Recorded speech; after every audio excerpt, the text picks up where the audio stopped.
We made it. We are live. We are live. We made it. We got King in here. We were having some difficulty getting King in here, but we figured it out. Irish should say Panda actually figured it out. So shout out to Panda. They didn't like my percentage, bro. They was hating. They didn't like that percent sign. Yeah. I had to drop the percentage. But so if y'all see 98 right, there's supposed to be a percent. Like, what 98? What he got right? Like, oh man, right. Too good. So happy to have you here, King. I like to call you my Fortnite buddy, but we've only played a couple times together. But I know when we do play together, it's a ton of fun, man. Like, he's like a one night stand. He's like, you know. I am like a one night stand. I'm like the Sasquatch. Yeah, right. Like, I'm like here? Was not here. Pause. Exactly. Good to have you here, though, brother. There she is. There she is. There she go. Yeah. Love to see it. Well, welcome, guys. Welcome out, everybody. This is the Aim Down Sights podcast. Obviously, we are big fans of shooters here, but this is episode 14, correct, Panda? Is that right? Yeah. Did we get that right? 14. Yeah. Very nice. Yeah. So we're 14 long runs. Yeah, we've been here for a little while, about 5 minutes, according to some people on the internet. But happy to have, I'm throwing some shade. Happy to have King out here, man, from ILP. One of the inspirations, honestly, for this podcast and like our intro and everything that we did, we wanted to get our branding correct, and ILP was definitely who I was looking towards to try to accomplish something here as well. So welcome everybody. What's up, Lord Roughness, Far Q, Galveston? I'm Reese. I see you guys. Appreciate you guys for coming out. We're gonna have a good time here. We already got a super chat. Let's go. Of course, it's from the legendary Yobi, as usual. That's my paramount brother.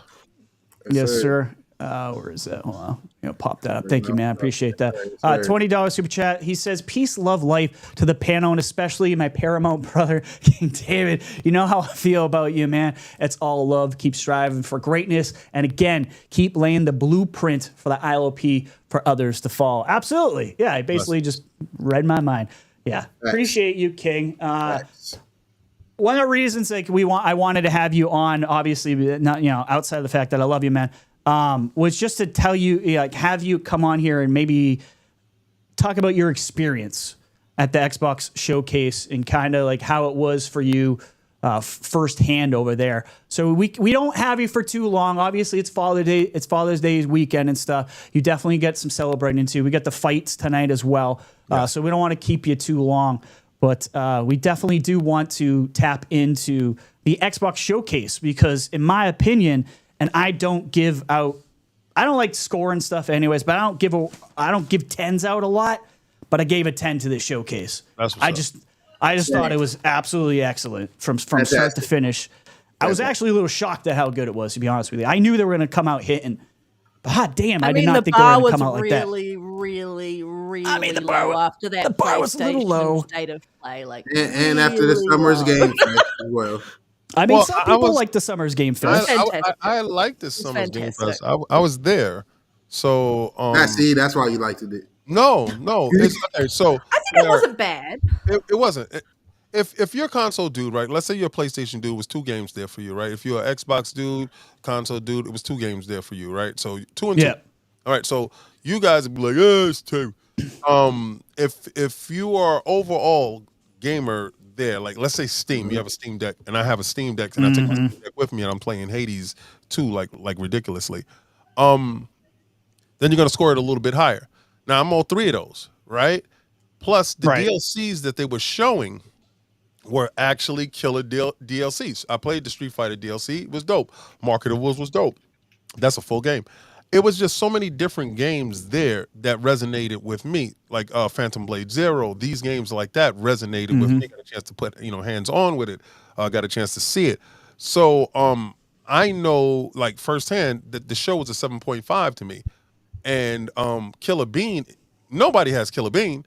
Not even Xbox had Killer Bean. If Xbox had Killer Bean that they showed, they would have got a 10 from me. They got a 9. I tell you right now, we talked when we were watching that too. Killer Bean was high on my list. We were like, "What the hell is this? This looks great." That was one of the ones we definitely talked about. Bean is? Well, no, I mean kind of from what was shown. At first. We did. I thought it was potato. I'm not gonna lie. I'm like, what is that? A potato? And everyone's like, no, I think it's a bean. No, it's straight bean. All right. So for like 10 years ago, I believe it's 10 years ago. I'm watching YouTube. I'm on YouTube.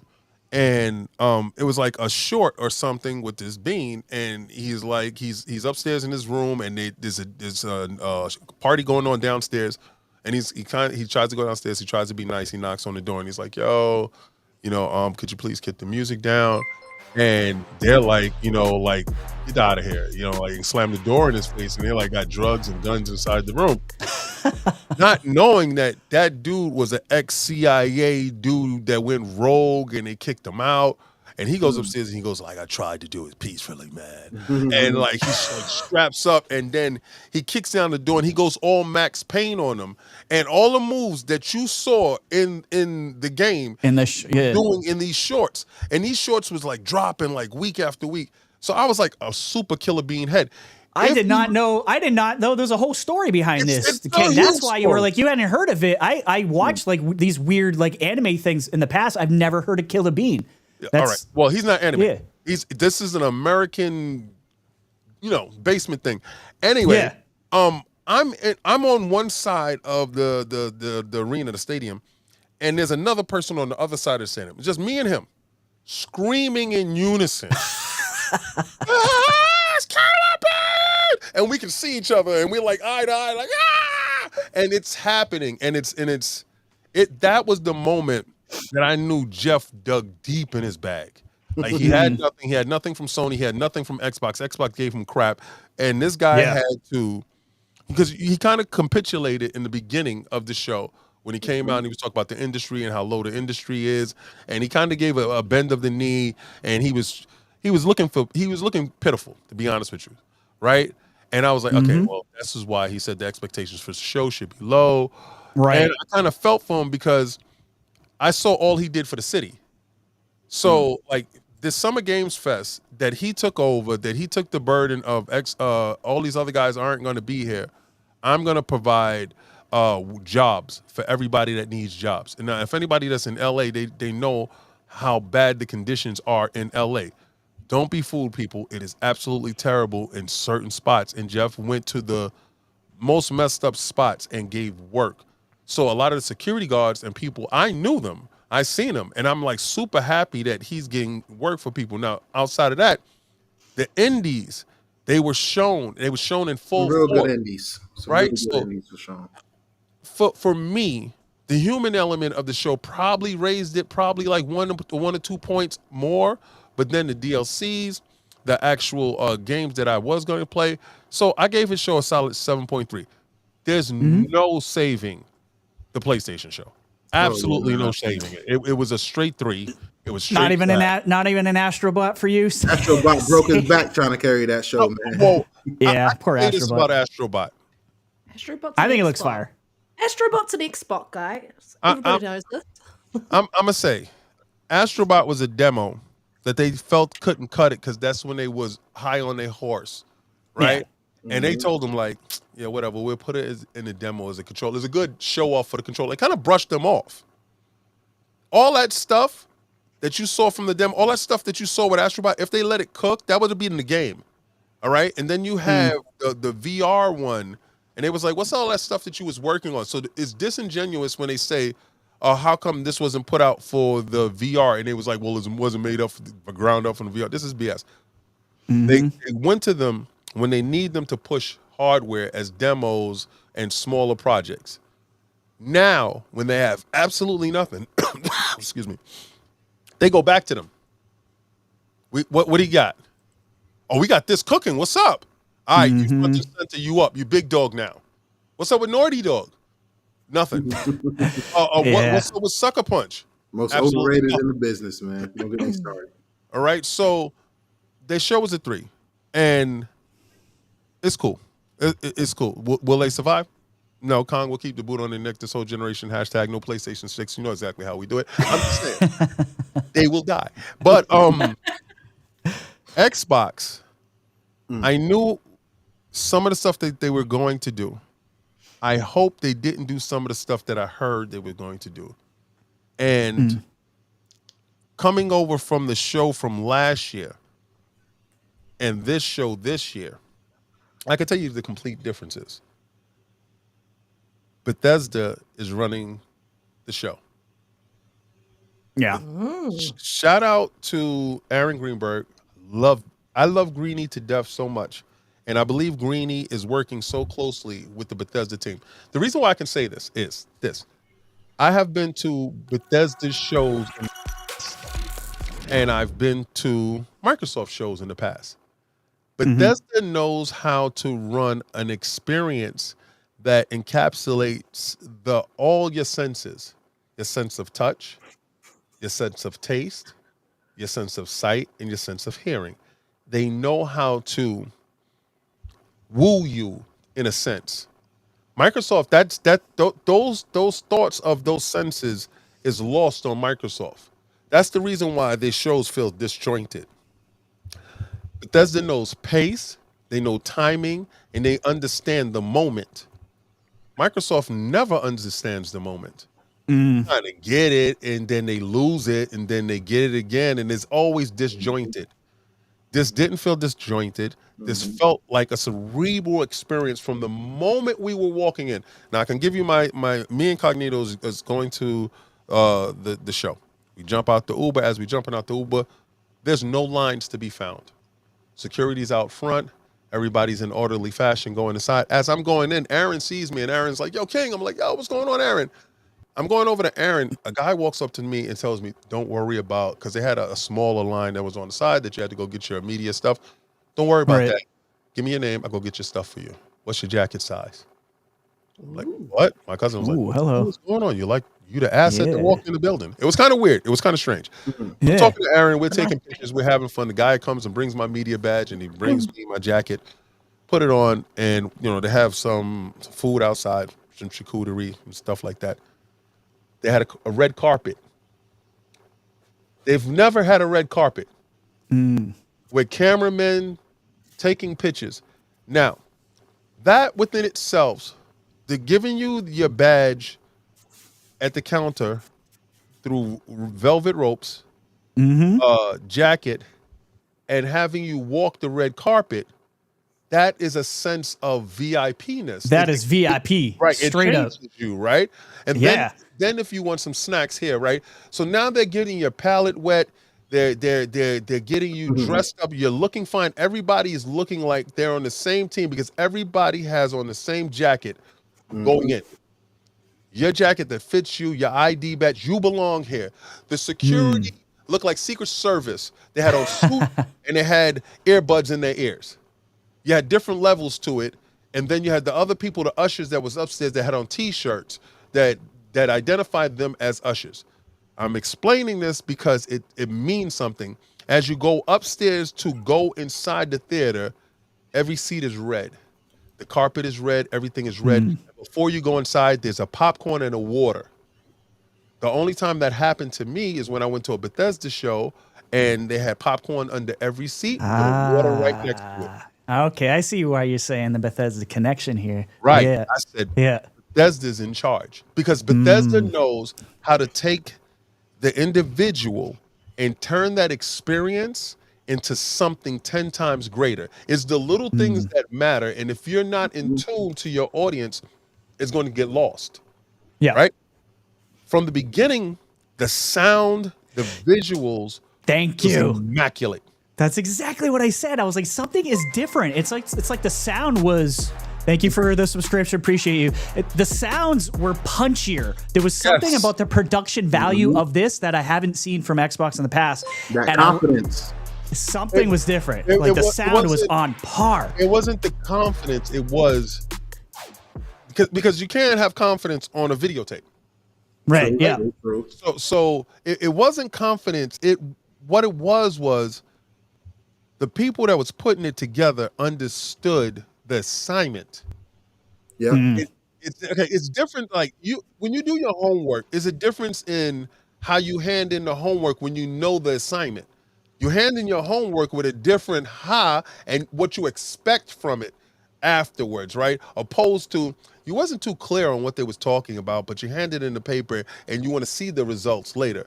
When you know what you did and you know you did it good and you hand it in and you get that A, that's what I expected because I know what they were looking for. Phil came out in the beginning automatically and just let everybody know Call of Duty is ours. Mm-hmm.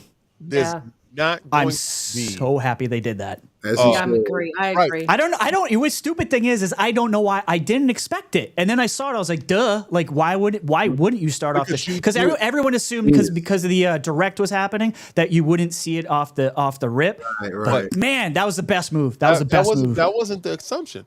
Your assumption was Microsoft was gonna flub that moment and wasn't gonna capitalize that moment. That's what it was. So I think you're right. I think you're right. Old Microsoft not to tell you in your face. Yeah, it's like King. It's like we know what they should do, and I think you're right with the Bethesda thing. They did it. Like everything that's in my head, I'm like, this is what I would do. This is what I do, and that's what they did. Yes. Like off the rip, having Call of Duty, and then Doom. Starting Yo, man, yo. All right, so I expected Doom to start the show. I knew Doom was going to be the most graphical game because I also knew that Doom was the most name recognizable game that was going to have the larger impact. I know it shows well on screen, right? Yeah, it does. So you put Call of Duty first, and you have Phil talking about there's going to be. This is how you strip a PlayStation dude down to his core. PlayStation guys like to feel like they're special, like they're VIP. Mm-hmm. Yeah. You remove that away from them by saying every Call of Duty game will be the same day one. Yep. Everybody that has Game Pass, you're automatically in the beta. And if you pre-ordered the large Volt edition, you're in the beta. So what you told the pony dudes to do was pony up, pay the $200 or whatever it is for that Volt edition to be in the beta. Right. And what you told your Xbox guys is pay as little as $9.99 a month or whatever. And you had Game Pass and you're in the beta.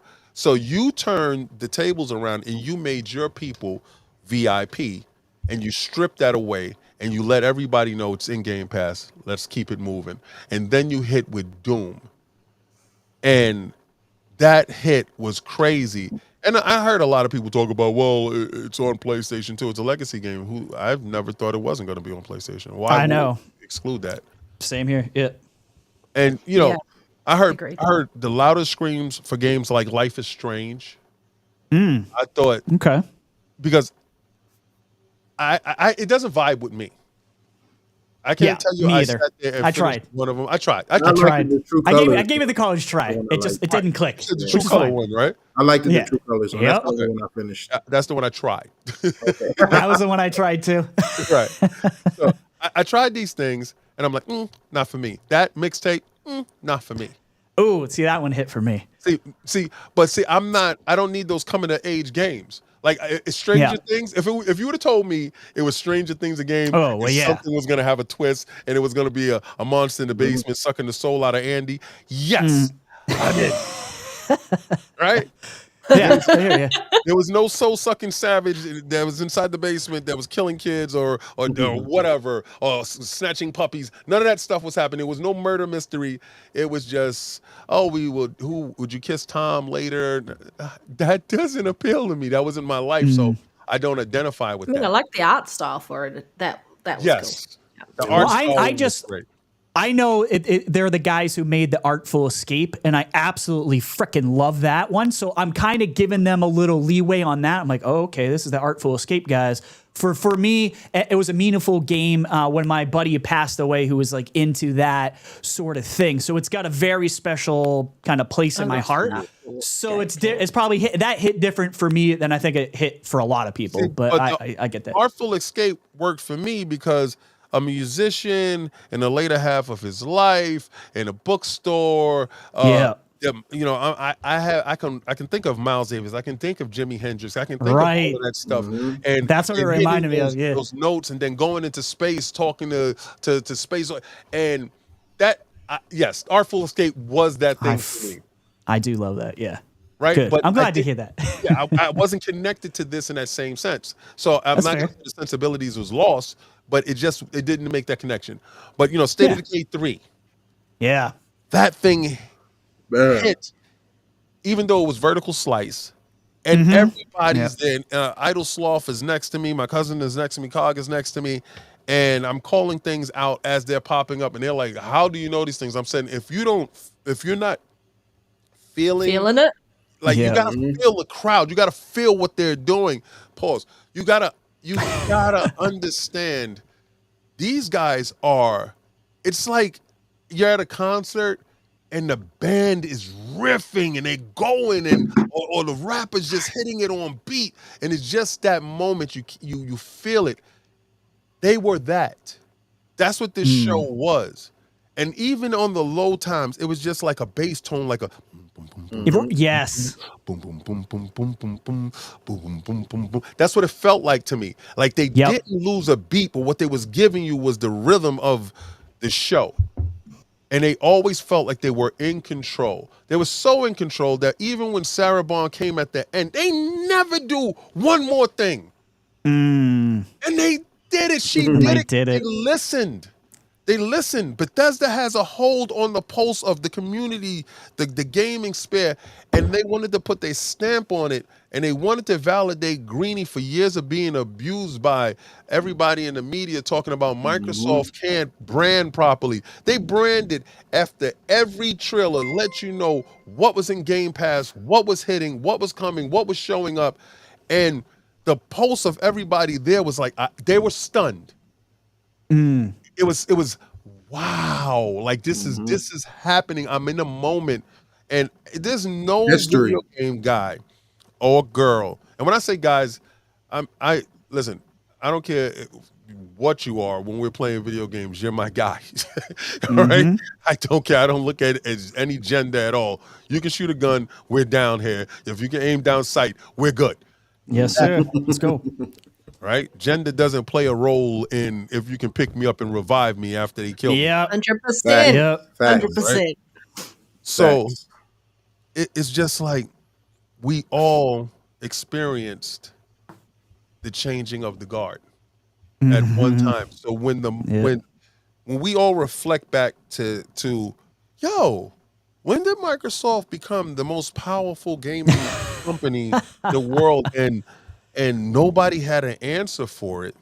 You can go back to, it was the first show that they showed Call of Duty on the stage. It was that show, because it was like phenomenal. Just like, now, whatever machine that they built, because you could say you can go back to 2015 when they had 3 studios. Yep. And now they have 30 something, like 36. 31 prominent, 3 publishers, and you say 4 shadow studios and 2 supports. They're a machine now. And when you have a machine with money, you can't fight that battle. Because as defensive as you want to be, it's going to be a time when Pacquiao breaks your guard. Yeah. Right? And can you take the shot? I don't think you can take shot after shot after shot. That's why, as a fighter, Pacquiao was so phenomenal. What you do have a hope in is catching them coming in and you bop them, right? And you put them to sleep. Right. Yeah. Right? That's the only shot I see. And I don't think Herman Holtz, Hiroki Totoki, and the other guy's name, I think he's the stunt guy. He's the hardware guy. Yeah. Yeah. I don't think they are equipped to beat the machine. I agree. Yeah. I agree too. Yeah. So I talked to Sarah Bond. I'm talking to Sarah Bond, and I'm talking to Jason Ronald, and me and Jason Ronald is having. She looked good at the show. She looked great. She looks She always looks good. I was like, she does. simping for her in the show, like in the watch party we were in. Yeah. King got to see her in 3D. I only get to see her in I'm 2D. gonna So, 2D. come on. Right. I'm gonna damn tell you. So I'm talking to Jason Ronald, and I said, listen. I don't ever like to talk business, because me and him is pretty cool, and I'm just like, okay, 2026. I said, and please don't say anything. Just let me know if I'm right. So I'm doing a documentary, right? And I'm like, don't answer me, because I don't want you to mess up my documentary by me knowing, because then I'm going to write different, right? Yeah. I just gave him what I know, and he looks at me like, you know that. And I chase money, I chase manifests, I chase closed stocks, I chase money. So me doing that, me doing the AI thing, took me to Microsoft's manifest and took me down purchase items, and took me to IBM, and it took me to different places. So when I said it, he was like, "What?" And I'm like, "Ha ha, I'm on to it," right? So I'm like, "Oh, good. We're gold here, right?" So Yeah. as I'm doing that, Sarah Bond comes up, and immediately, she was like, "Oh," gives me a hug. "Hey, what's up? What's going on, King?" She says, "I watch all your stuff on Twitter." And she said, something, I can't say what she said about the advance the line to something else because it's kind of funny. And I'm like, I know Little now. spicy. Yeah, she's vicious. Yeah, I knew it. I knew it. She's vicious. If That's what anybody's I want to hear. Nice. Man, all Let her women see Yeah, it. no way. Not a woman like that. Spicy. She did not get to where she is right now by being meek. I mean, you have to That's for be, damn yeah. sure. Yeah. Well, I found out some other special stuff. And I'm like, yes. Okay, I thoroughly approve of you. Right. So, she's like, "Yo, let's take a picture." I'm like, "All right, cool. Take a picture." And then I'm like, "Yo, all right, now I got to give you the hard questions. Why don't we have Black Myth Wukong on launch? Oh, okay. What's up?" Great question, King. It's- I love Great that you did question. that. Really Yeah, good it's question. nothing else. Like, but what's up with that?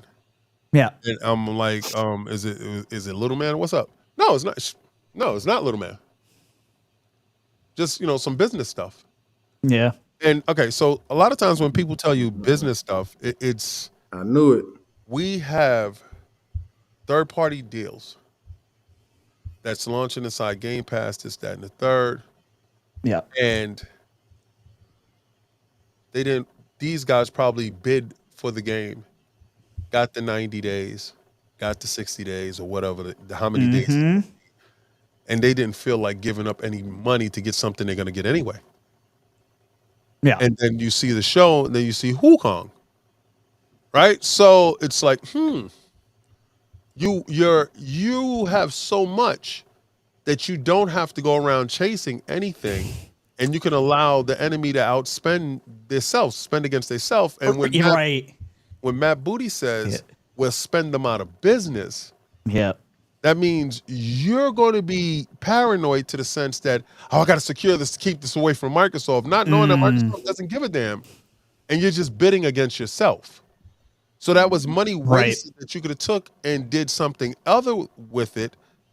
I always thought there was a lot of missteps. I thought the VR2 was a misstep. I thought the that little tablet crap was a misstep. I thought the research and development that went inside those, Agreed. whatever those Waste of things money. are, could have been used on games and buying other developers to bolster your lineup. And they like to do quick fix things that they felt is automatically a sure win, like Destiny. I mean, buying Bungie. Right. Yep. And I'm not saying that Final Shape isn't good. Final Shape right now, I'm playing it, is pretty good.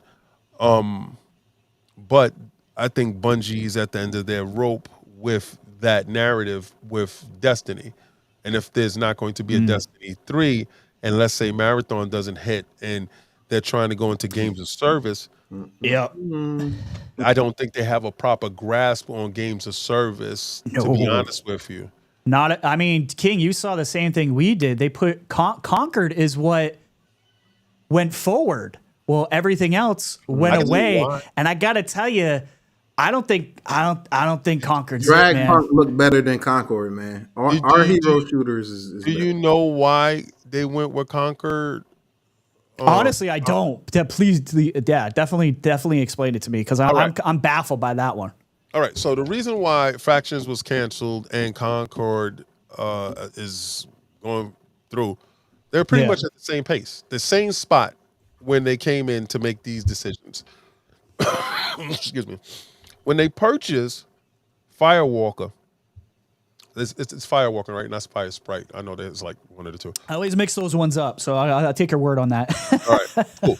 So when they purchased them, they were 5 months out from completion. That means you didn't sink all the money into the game from the beginning. Right. Factions, you did. Factions, you hold 100% of the balance sheet. Sticks, you aren't. So you slap a $40 price tag on it because the $40 helped in Helldivers, which, in my opinion, big time. You make the game free to play. You put it on everybody, and you adapt a positive model. That money can be reinvested that you're going to get, because you're going to get from skins, you're going to get from everything. If you have an active model, it'll sell. You don't believe in your product, so you slap a price tag on it. You can't have Overwatch in that same space, Marvel Rivals in that same space, that are free to play, and you trying to adapt this model of the hero shooter, but slapping a $40 to $60 price tag on it and expect it to compete. That's dead in the water mentality. I kind of agree with that. Yeah, you kill off factions, and now you allow this to go because it didn't cost that much money. But this essentially is going to crash and burn, and then you're going to turn around and say to your stockholders that, well, you see, we tried to do the games of service, and it didn't work. Yeah. But at the same time, you can show that PC day and date is viable with the right games, i.e. Wolverine. Yep. Single player launch and day and date on PC and PlayStation will show significant revenues because, again, you bypass the wait period that the PC guys have to wait, and you get the revenue. I honestly believe day and date is a thing. It already has been a thing. Right. You know, we're seeing it right now with Horizon, Lego, PC, Nintendo, Xbox. Well, Xbox is PC. They're full third party at this point, and they use Horizon, if you're ever looking at them, as the test dummy for everything. VR. Yeah, you're right. PC. They go everywhere. That's because Aloy have the personality of a damn dummy. A little wooden dummy. He hating on Aloy. Poor Aloy. Man, look, she's horrible, bro. Like, she's not sensuous. She's not who we just seen. Look on the screen right now. This trailer, Stop the Midnight, has more personality. This surprised a lot of people, the music at the end of this trailer just didn't quite hit. That's the only thing. I'm like, the music just didn't match what I was seeing on screen. I gotta tell you though, South of Midnight, like, it's, you know, not to take like a side tangent too much, a lot of people, this was their game, like the best game that they think they saw. And I think it's because it's so damn surprising. Like, we saw the original look, we saw the original vibe of it, and we're like, is this actually gonna be it? And it is. That's the freaking game, bro. Like, it's exactly like the original trailer we saw. They're definitely hitting those down south vibes. I'm super excited for this game. It was definitely high on my list as like kind of a shocker how good it actually looked, in my opinion. It's almost as if people should stop doubting these Xbox trailers. You know, they was doubting the Gears E-Day trailer, you know, thinking that's not an engine and stuff. Fable, same thing. Fable had the same They did the same thing with Hellblade 2. When will they learn? Like, what?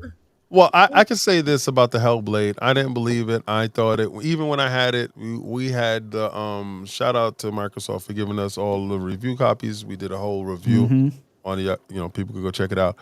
I got it in the house and I was like, oh snap. I immediately called the team like, yo, did you turn it on? Did you turn it on? And they're like, yeah, we turned it on. It's crazy. It's crazy. All right, cool. Then I went upstairs and I played it on my Series S. And then I came back downstairs and I played it on my PC. And I was just doing my own Digital Foundry crap in my head. Like, I'm not. No, I'm not. Anyway, I thought the Series S version controlled the best out of all three of them. Really? Yep. No kidding. If anybody gets a chance to play it, please call me on the carpet if you want. I think that the Series S PlayStation. You're just talking about like responsiveness when you say plays the best. Yes. Like responsiveness? Okay. Really? Yes, it's so weird that I felt better with the combat. I felt better with the movement. I don't know. Somebody was telling me it was the lower res textures. I mean, maybe. Yeah, you was able to focus a little more, you know, when you don't got all that native 4K in your face. You know what I'm saying? Nah. My TVs in my house is pretty good, and I'm pretty fooled all the time. For some reason, and even Digital Foundry said it. It's the locked nature of it. It's always locked. It's always optimized. I think a lot of times they have to really get down to the metal with the Series S versions, and the X versions and the PC versions, they pretty much playing it loose and wild with them. And this guy, they really have to focus on. So you know those kids that you got, you can let that kid play by itself a little bit, but you gotta watch Tommy. Brute forcing it with the house. They're brute forcing it with the X. With the S, they really have to optimize. Right. Yeah. So I chalked it up to that, but when I saw it, and then so Cog and I was talking first before we even thought about pausing the game and doing the camera mode. And we was like, yeah, this is a cutscene here, and this is this. It's not. It's not. Oh, damn game real. And knowing that the coalition went over and helped these guys. And then I got a chance to speak to Rod Ferguson too. I'll talk to you about that in a second. Oh, I love that. Right. Yeah. The GOAT. It was wild. Because Rod actually remembered me for like 7 years ago. And he was like, yo, what's going on? I haven't seen you in a minute. I'm like, yeah, we doing a thing. And he's like, you still here? I'm like, you're still here. I'm like, you're still here. You're still here. You left and I'm back, and you back and I left, and we're together again. Right. All right. So he's like, yo, come on, let's take a picture. So we take a picture. And I'm like, what did you think of E-Day? He's like, I feel like coming back. He's like, fair enough though. Fucking E-Day was fire. Yeah.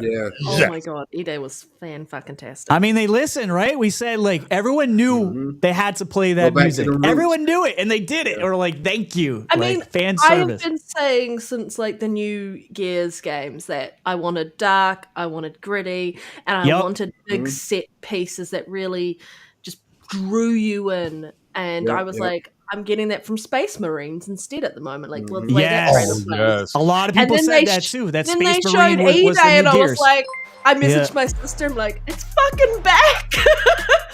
And I've wanted to play E-Day so much, and I'm so glad I'll tell you, man. Like, I didn't hear, and maybe I was trying not to pay attention to the internet, but. Thank you guys for subscribing. I appreciate you guys. I didn't hear anything about E-Day. Like, no leaks whatsoever. That was Did I? No, you did. You know why you did I, but not realize I heard it? Yeah, because everybody kept calling it the Gears collection. Yeah. Marcus Phoenix collection. Yeah. So you don't. Probably. So you don't. King, so you don't think the Marcus Phoenix thing is still a thing? I don't believe it's real.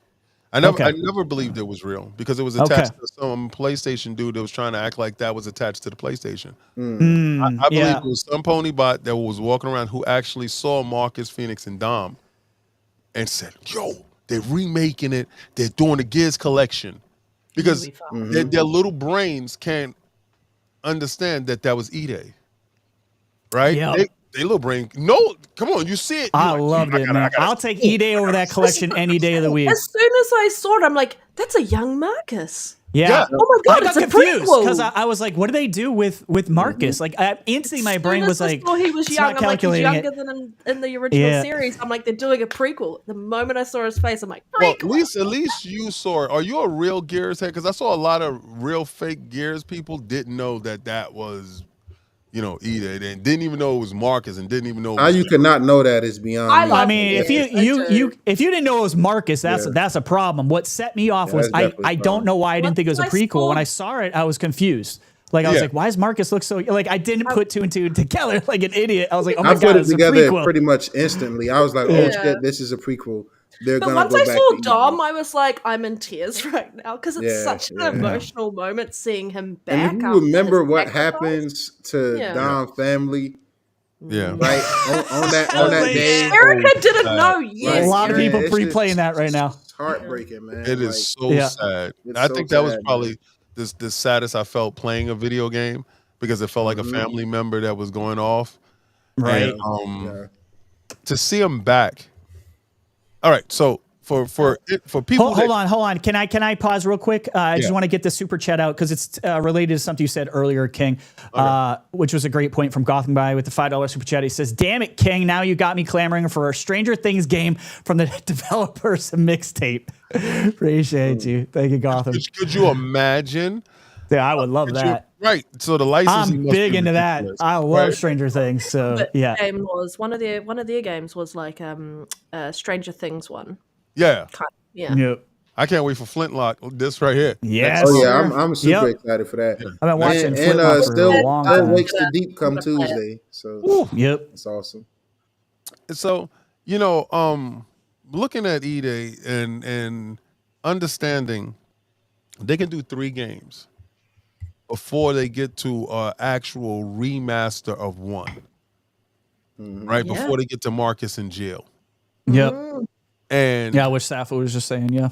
I said that gives them enough time. But okay, so the other day I'm on Mr. Boomstick show in the morning, and he has a guy called Shadows on, Sasha Shadows. And he is the largest brain of Gears I've ever seen. Pause. Like the way my mind works is my mind is a giant whiteboard, right? And when I start doing my little detective stuff, I start throwing stuff on the board, and it kind of looks like Alan Wake, and I'm starting to put things together in that manner. My stuff is all visual in my head, which is nuts. Other people put it together differently. I put it together that way, and then the way it starts to connect, my brain starts to understand it completely, and I start to see the whole picture. So when he's talking, I'm looking through my notes of people that I spoke to from different development houses on stuff, and I said, he's right. All right, so the edict over at Microsoft is making games with a tail, right? So a lot of people are upset with certain stuff that was going on, and if games doesn't have a tail to it, it wouldn't continue. Every game has to have a tail, and when I mean a tail is, you see Halo Infinite? They put Halo Infinite as a game of service that was supposed to last in perpetuity inside Game Pass. Right. And it was supposed to be episodic stuff that was you're supposed to be able to jump at any point in time in the Halo mythos and do different things, but also connect to Infinite, if that makes any sense. But they were going to use that as a Lego block, but they built it on the I forgot the name of the engine, the Slip Space engine. And, I know which one you're talking about. Yeah, right. But they switched over to the Unreal Engine, and not being familiar with the Unreal Engine, their thought process with that stopped and stalled. Forza Motorsports was the first in that pillar of the 3 that is game of service that will last in perpetuity, where you can drop and scale and put Lego type of not real Legos. I'm talking about Lego on top of the engine to keep the game going, right? So you can do seasons, you can do drops of graphical updates. The engine is very, very flexible. That's the reason why they went from the ground up. I think Gears is going to be the same thing. And I let it make sense in a second. Okay. Everybody is still thinking, where the hell is 6? Well, them dropping E-Day doesn't stop 6 from happening, and them putting other games inside doesn't stop it from happening.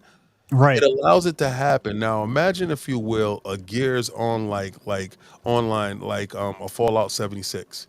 Okay.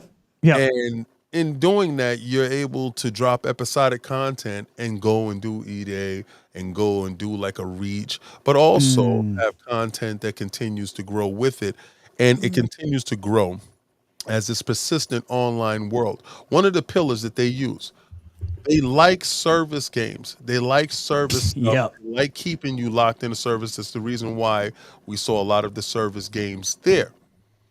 I believe that game, it has a bigger tail than what people think. And I believe that their 3 franchises, which is Halo, Gears, and Forza, that helped Microsoft live throughout all those years, will be turned into games and services, because that was the edict before. And I don't think they strayed too far away from it, because Forza is still on the same path. Yeah. Halo is being rewritten and redone and reorganized to be right back at it. And I think Gears is the second salvo back into that whole service thing to help them stay afloat with those pillar franchises. Those franchises never leave the Xbox platform once you do that. Okay. Does that leave solace to people's hearts? Because I hear a lot of people talk about Halo's going, Gears is going, and Forza is going. Because that's the only thing we have to care about. Everything else we don't care about. I've changed my stance on that. After seeing Sea of Thieves be the #1 selling game the number one on PlayStation in Europe and in the USA for the month of May, I said, you know what? Maybe they should put a Halo over it. Maybe they should. You know, I don't know. I mean, like, I'm indifferent about that. Like, I care, but I don't care. Like, I don't want to see Halo over there, but I also, whatever. Everyone can play whatever they want to play, but at the end of the day, really what matters for me is Game Pass. Yes. That's where the value is. You know what I mean? Exactly. That's the real difference between us and them. They're going to pay hundreds of dollars a year to play those Xbox games. I will not. You know what I mean? I think that's what separates us from them. But I see what you're saying, Nero. You almost like want to see it go over there just to see what would happen, to almost like shove it in their face and be like, see, you do like Halo. You've been talking about it shit for 20 years or whatever. You lied. But at the same time, you know, Phil did say he doesn't want to bring over games that are going to hurt the brand. And I kind of feel like that's the one, or that's one of them. Don't want to cross the line. Yeah. There is kind of a line that shouldn't be crossed. And I think that might be it. But on the human side, I almost kind of like you, Nero. I almost want to see in another world what would happen if that did happen. If these guys bit on Halo. It doesn't matter if it happens if it's on Game Pass, right? And if Game Pass is everywhere, then if that's how you're choosing to play it, then you got to play it on your Samsung. You know what I mean? I think at some point in time, the beatings become so severe that Game Pass is on a PlayStation console. Yeah. Because I also believe that handheld that's coming from Microsoft is going to have so many storefronts on it that you're going to have a PlayStation app. And the reason why I say I believe that it's going to have a PlayStation app is because of this.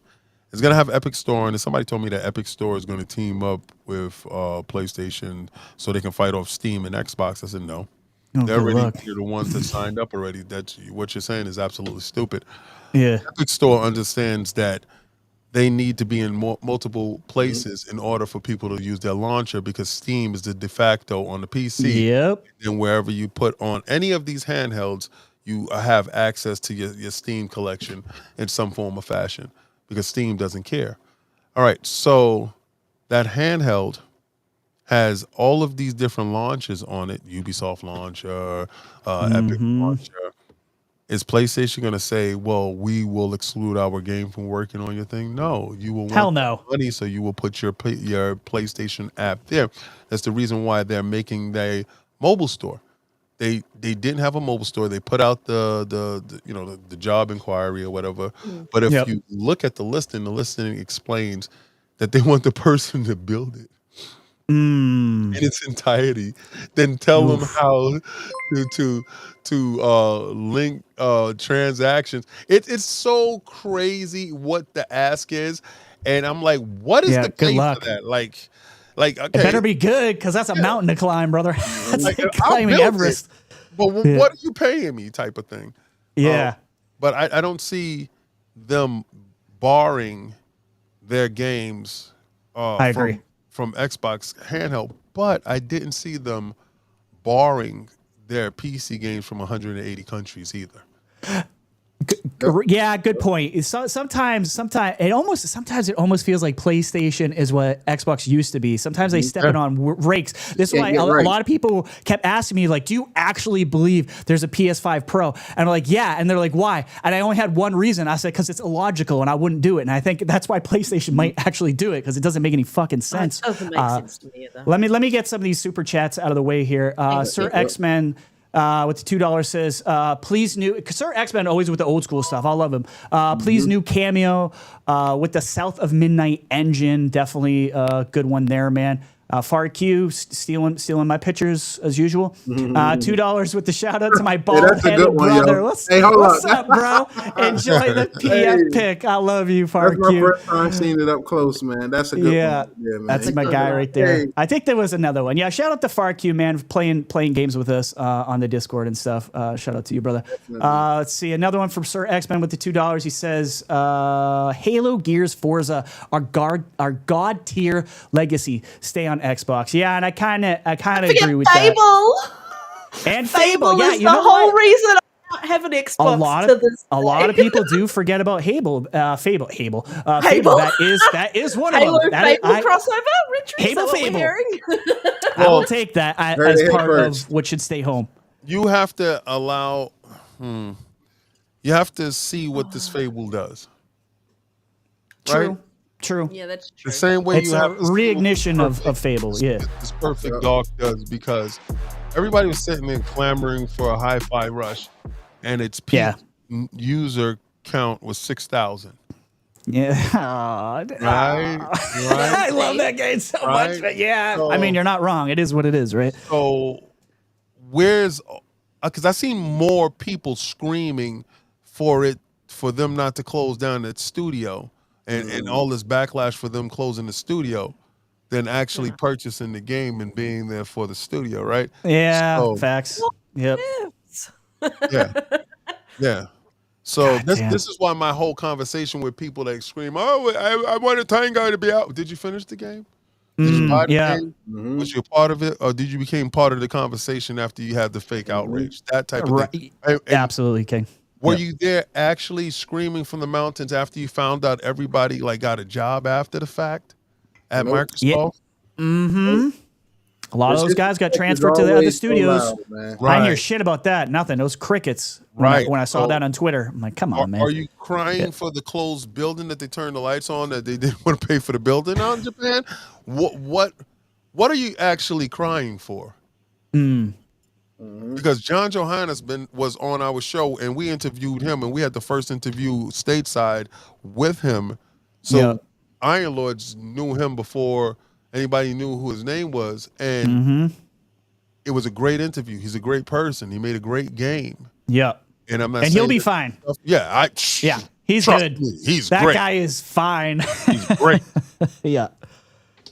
So it's just hopefully what I want to see is all the fake outrage that when it does launch on the Switch, these people go out and buy it. Maybe they were all Nintendo screamers at one time, I guess, maybe, and they go and buy this game in drove.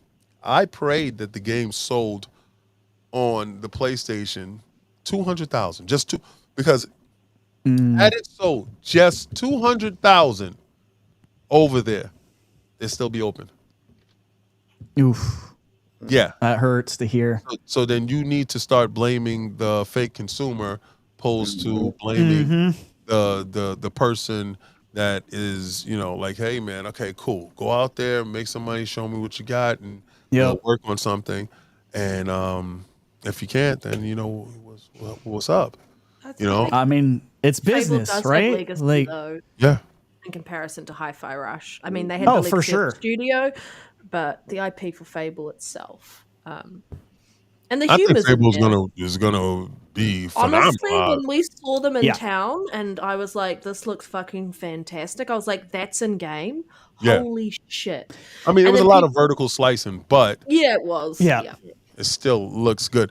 How many people here think that they're going to still allow you to pick your protagonist opposed to gender, face, and all that? I did see that on Twitter. I didn't. I don't know. Maybe male, female. But, yes. That's about it. I don't think you'll be able to do character creation because you have never had the option to do character creation in the games. You could adjust hairstyle and your will lines around how your tattoo showed up. And then obviously based on what it was, your character changed based on your experience you gained. But I don't know how they're going to do that in this one. I don't even know when this is set. That's the thing. Right. Because you have no idea when it's set. That's a good point. It's some it's obviously set before Fable 3 because that's the Industrial Revolution. Right. But whether or not it's a complete reboot, who knows? And the person at the end, I was like, is that going to be Teresa or is that going to be Whisper? Like, I'm so excited to play. Like, Fable's my jam. I just want to say the female character in Fable. Go ahead. She's a real life person. They used her life That's fine. That's not what I'm going to say. That's where you're going. Less freckles. She have more personality than Aloy and any character in our Rising franchise. All right, lucky, because I was gonna get my little master sword. Yeah, she was getting ready to come at you. I was just gonna. For me, that's what I took away from the show. I said, "Yo, Xbox has flavor. They have personality. They have unique characters. You're not getting that on PlayStation. I'm sorry, but Doom guy with that fur armor, he rocked that shit way better than Kratos ever could. Kratos could never pull that swag off a day in his life. And just so we it's the shield for me, dude. Yeah, it's the shield for me. That shield that comes back to you, I was like, oh shit. Doom guy will fuck Kratos up, man. I like the dragon. And you know what? While I'm on it, yes, the dragon. I just want to keep Throne Stealers, boy. I was watching PC gamers' reactions to that trailer, and they just lost their minds. It's going to be a masterpiece. Yeah, they was figuring out how they was going to mod it and rip it off, but well, they've already modded the shield into the original Doom game. See, that's what I'm talking about. These guys. There it is.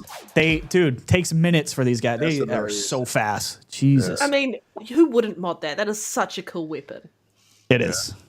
I like the mace. If anybody saw the mace that he cracked, the yes, on the big guy, the huge guy that he hit, right in the chest. Yep.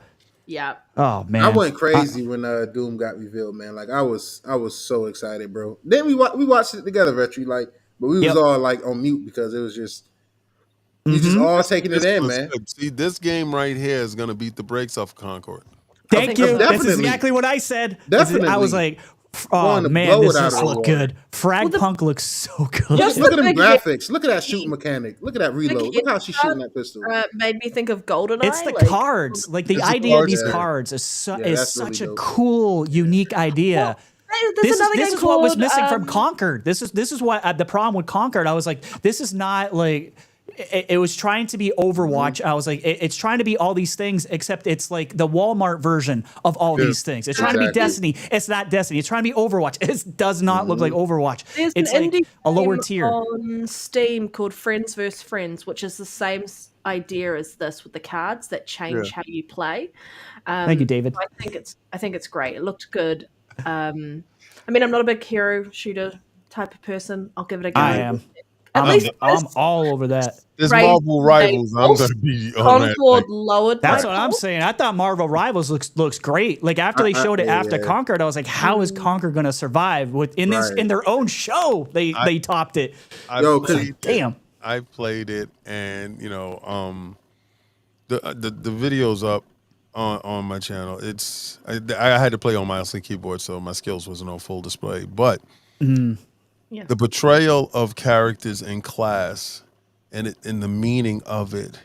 And then when we talk to the developers, the intricacies when it came to costume, when it came to move sets, when it came to attention of detail, they understand it and they nail it. And they know what's best in class. So what's best in class is Overwatch, right? Yep. Yeah, getting that balance has got to be a bitch for Marvel's Rivals. The balancing is so hard with so much, superpowers essentially. How do you do that? Best. You stated eloquently that Concord is trying to be everything, opposed to just attacking the best. Hey, Rhetri, can you show that trailer again? Concord is being generic. For which one? Right. For which one? Vanilla hero shooter. For FragPunk or for Winter Burrow?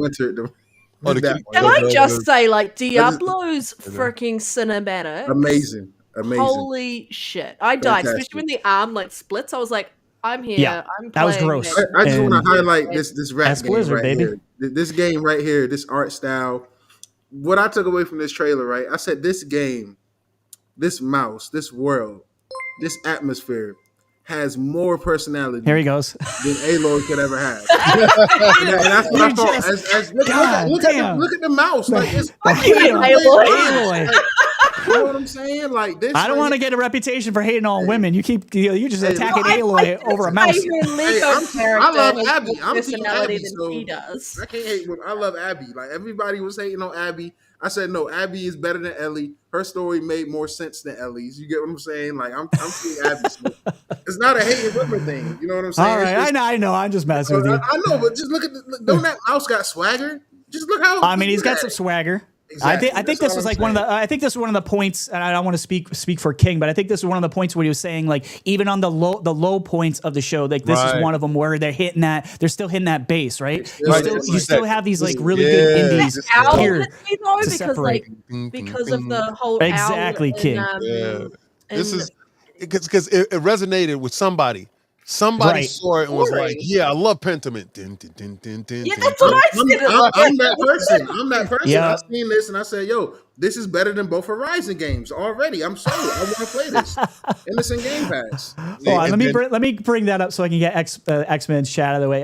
He says $2. He said my most anticipated game was Mecha Break Day One Buy. There you go. See, I haven't heard anyone say like Mecha Break as being like their number one. So shout out to you, Sir X-Men. I thought. That's a good one. First, I thought that they brought back Zone of Enders. Oh, during Mecha Break, like when you saw it, I was like, "What? What the hell is this? This is Zone of Enders?" I said because I knew Konami was in the building. Oh yeah. Right. So I said, well, maybe they're trying to revitalize Zone of Enders, and then it was like Mecha Break. I'm like, okay, cool, whatever. That was on the indie in Summer Game Fest, so I saw it there already. But they had a different trailer. They had a different montage. I think also, if you saw the game someplace else, like we saw the Metal Gear someplace else, right? Yep. This trailer was better. We saw Ubisoft's next Assassin's Creed game. Right. Shadows. Yep. And that's going to be better than Ghost of Tsushima. No, I don't think so. But I know so. But I know it's going to come out before Ghost of Tsushima. Yeah, facts. Yeah, and it's going to sell more because it's going to be in more places. But facts. This trailer was better. It was like Microsoft saw both trailers and went with the better trailer. Yeah, you understand? It's like normally they would step on a rake and be like, "Oh, I saw it someplace else better." Yes, but no, I saw it someplace else. But here, I'm interested now. Mm-hmm. Great point, King. I love that you brought that up because I noticed that too. Like even the old is still new again because they're showing a different side of it. Oh, and so this right here, for some reason, it was like two people that was in the crowd that was going bananas. And I understand because I come from what was that Pilot Wings from Nintendo, and when you were able to do little missions in Pilot Wings, little challenges, that's what made Pilot Wings fun. The fact that it was a technological achievement for the Nintendo systems at the time that it did launch, it still gave you something to do. This is a technological achievement for Microsoft and PCs, but just flying over your house, flying over your cousin's house, flying over a stadium doesn't give you things to do. Now they went back and gave you things to do. It was genius, in my opinion. There are so many people I've talked to that had no interest in Microsoft Flight Sim until this one because of the jobs. So I think they're going in the right directions. I think it was smart. Is about to be amazing. SimCity had a whole bunch of spin-offs at one point. Like, it had SimCity Helicopter, SimCity like taxi driving, and all this other stuff in there. And I was like, that is exactly what this is missing. And this is what it made me think of. I was like, when SimCity started adding spin-off job games into it. So yeah, I think it's a great addition, an upgrade for this version of Flight Sim. It's such a fucking good-looking game. People didn't even recognize it initially, and people were like, Azure? I'm like, this is Flight Sim. We really didn't. As soon as I saw it, I was like, Flight Sim.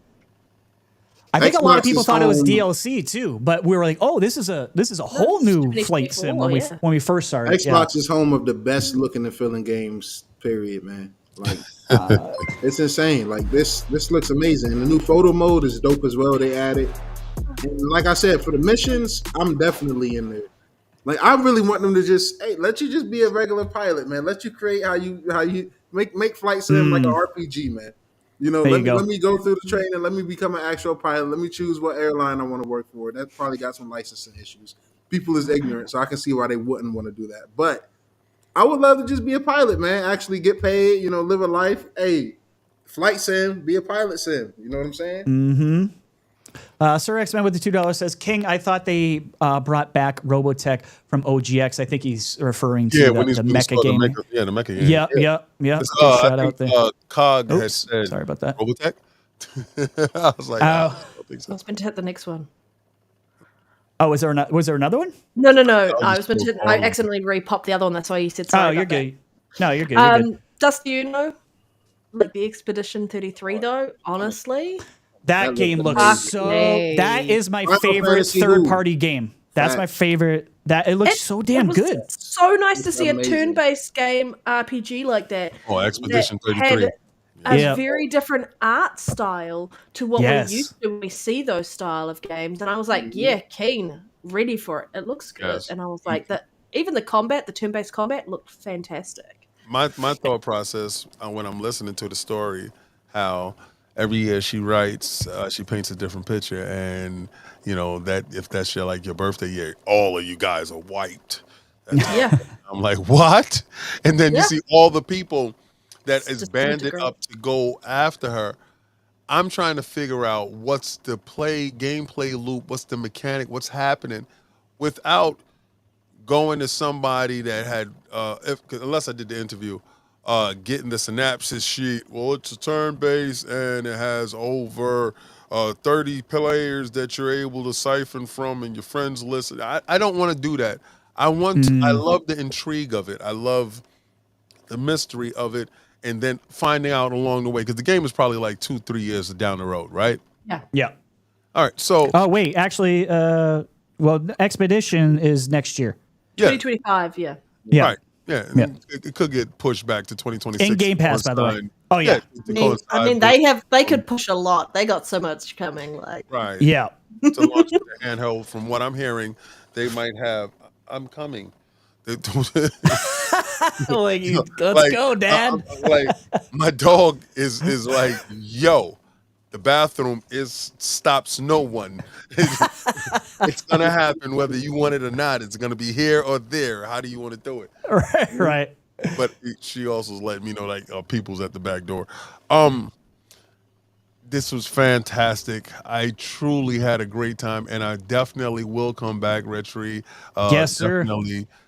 Great meeting you, Nero. Yes, and thank you so much. Again. Let me just say, man, I definitely appreciate everything you and Cog do, man. Look, y'all are huge inspirations, man. So keep doing what y'all doing, man. Y'all are definitely pillars in this community, man. I appreciate you. I appreciate absolutely, King. And before you go, can you agree that Doom Guy will fuck up Kratos? You agree with that? Nah. Which Kratos you talking about? All right, listen. Okay, so old school Kratos or new school Kratos? Or Kratos the babysitter? Which one? That's the huge thing. Like the new school. Sim Sad Dad Kratos that I don't care for. I don't care for that Kratos. That's not a real person. That's if my Kratos slipped on a rock, blew the disc out his back, and woke up in an alternate universe and he's in a coma someplace. Right? That's Kratos' worst nightmare, to wake up and be a father to a kid that's not his. Like, what? What? Out of all the people, you got to really think about what they did. You took a man that was having menages all over and in his game. Had whole sex TTEs in right? This is his game. He get out of the bed to go fight a Hydra. This is his game. This is what he does. Ripping the wings off of Icarus, beating the brakes off of Zeus. This is what he do. He let Odin walk into his house and talk crap to him. I'm talking about he fought Boulder 3 times in one game. This is the guy you want me to believe that is the descendant or is the guy that came from no, I don't. This is a lie. This is a false. This is a fever dream. This is some toad that was telling a story. This is not real. I want them to retcon all that crap and get back to my guy. Where's my guy? Yes. At? Right? So my guy will kill Doom Guy, but that guy is dead. All right, because he fought Boulder to a standstill. He was breathing for his life. He was laying on rocks. He had a little head on his hip and had a little boy talking sass to him that wasn't even his. I don't like that guy. I agree. Primo Drake said he went from Daddy Mac to Insta Dad. Yeah, he did. Oh my God, where did Dad bot? Yeah, where did Dad bot? That's why they never let us turn the camera around to see the front of his body. There it is. There it is. He's like, don't get a shot of my stomach, damn it. Hey, No. man, like, boy, that's my stomach. Like, Thank you, King, for coming out, man. I appreciate you. Next time, I won't ask you during a holiday. I didn't even think it was Father's Day. I kind of lapsed on that one, bro. She said, "Why the hell did you agree?" I said, "He asked me 2 months ago." I did ask you a while ago. Yeah. He's like, I didn't know what weekend it was. Yeah. He planned it. He was on. I did. We'll definitely have you back, brother. I appreciate you, man. We'll get some Fortnite games in as well. Hopefully soon. You lied to me a lot already. I know. I'm the girl that knows. There's a love in the chat for King, everybody. Anything to get him off of X Defiant, man. Oh, he's playing. Yeah, X Defiant?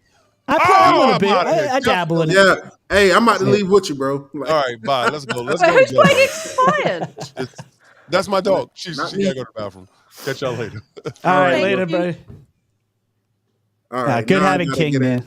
Great having King. Now I got to get into the unhinged section. Listen, Doom guy fuck up any version of Kratos. Period. Batman will fuck up Kratos.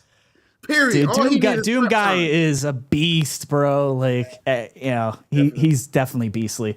Yeah, look, guys. Now, like, we only had so much time with King, so we had to let King get off his bars and stuff. But you guys have not had a chance to really talk about this showcase yourselves on a podcast yet. I have, so I want to kind of go to you guys and start talking about the showcase itself. I think we do. I think I am missing a super chat. Hold on, I think it was Roshan.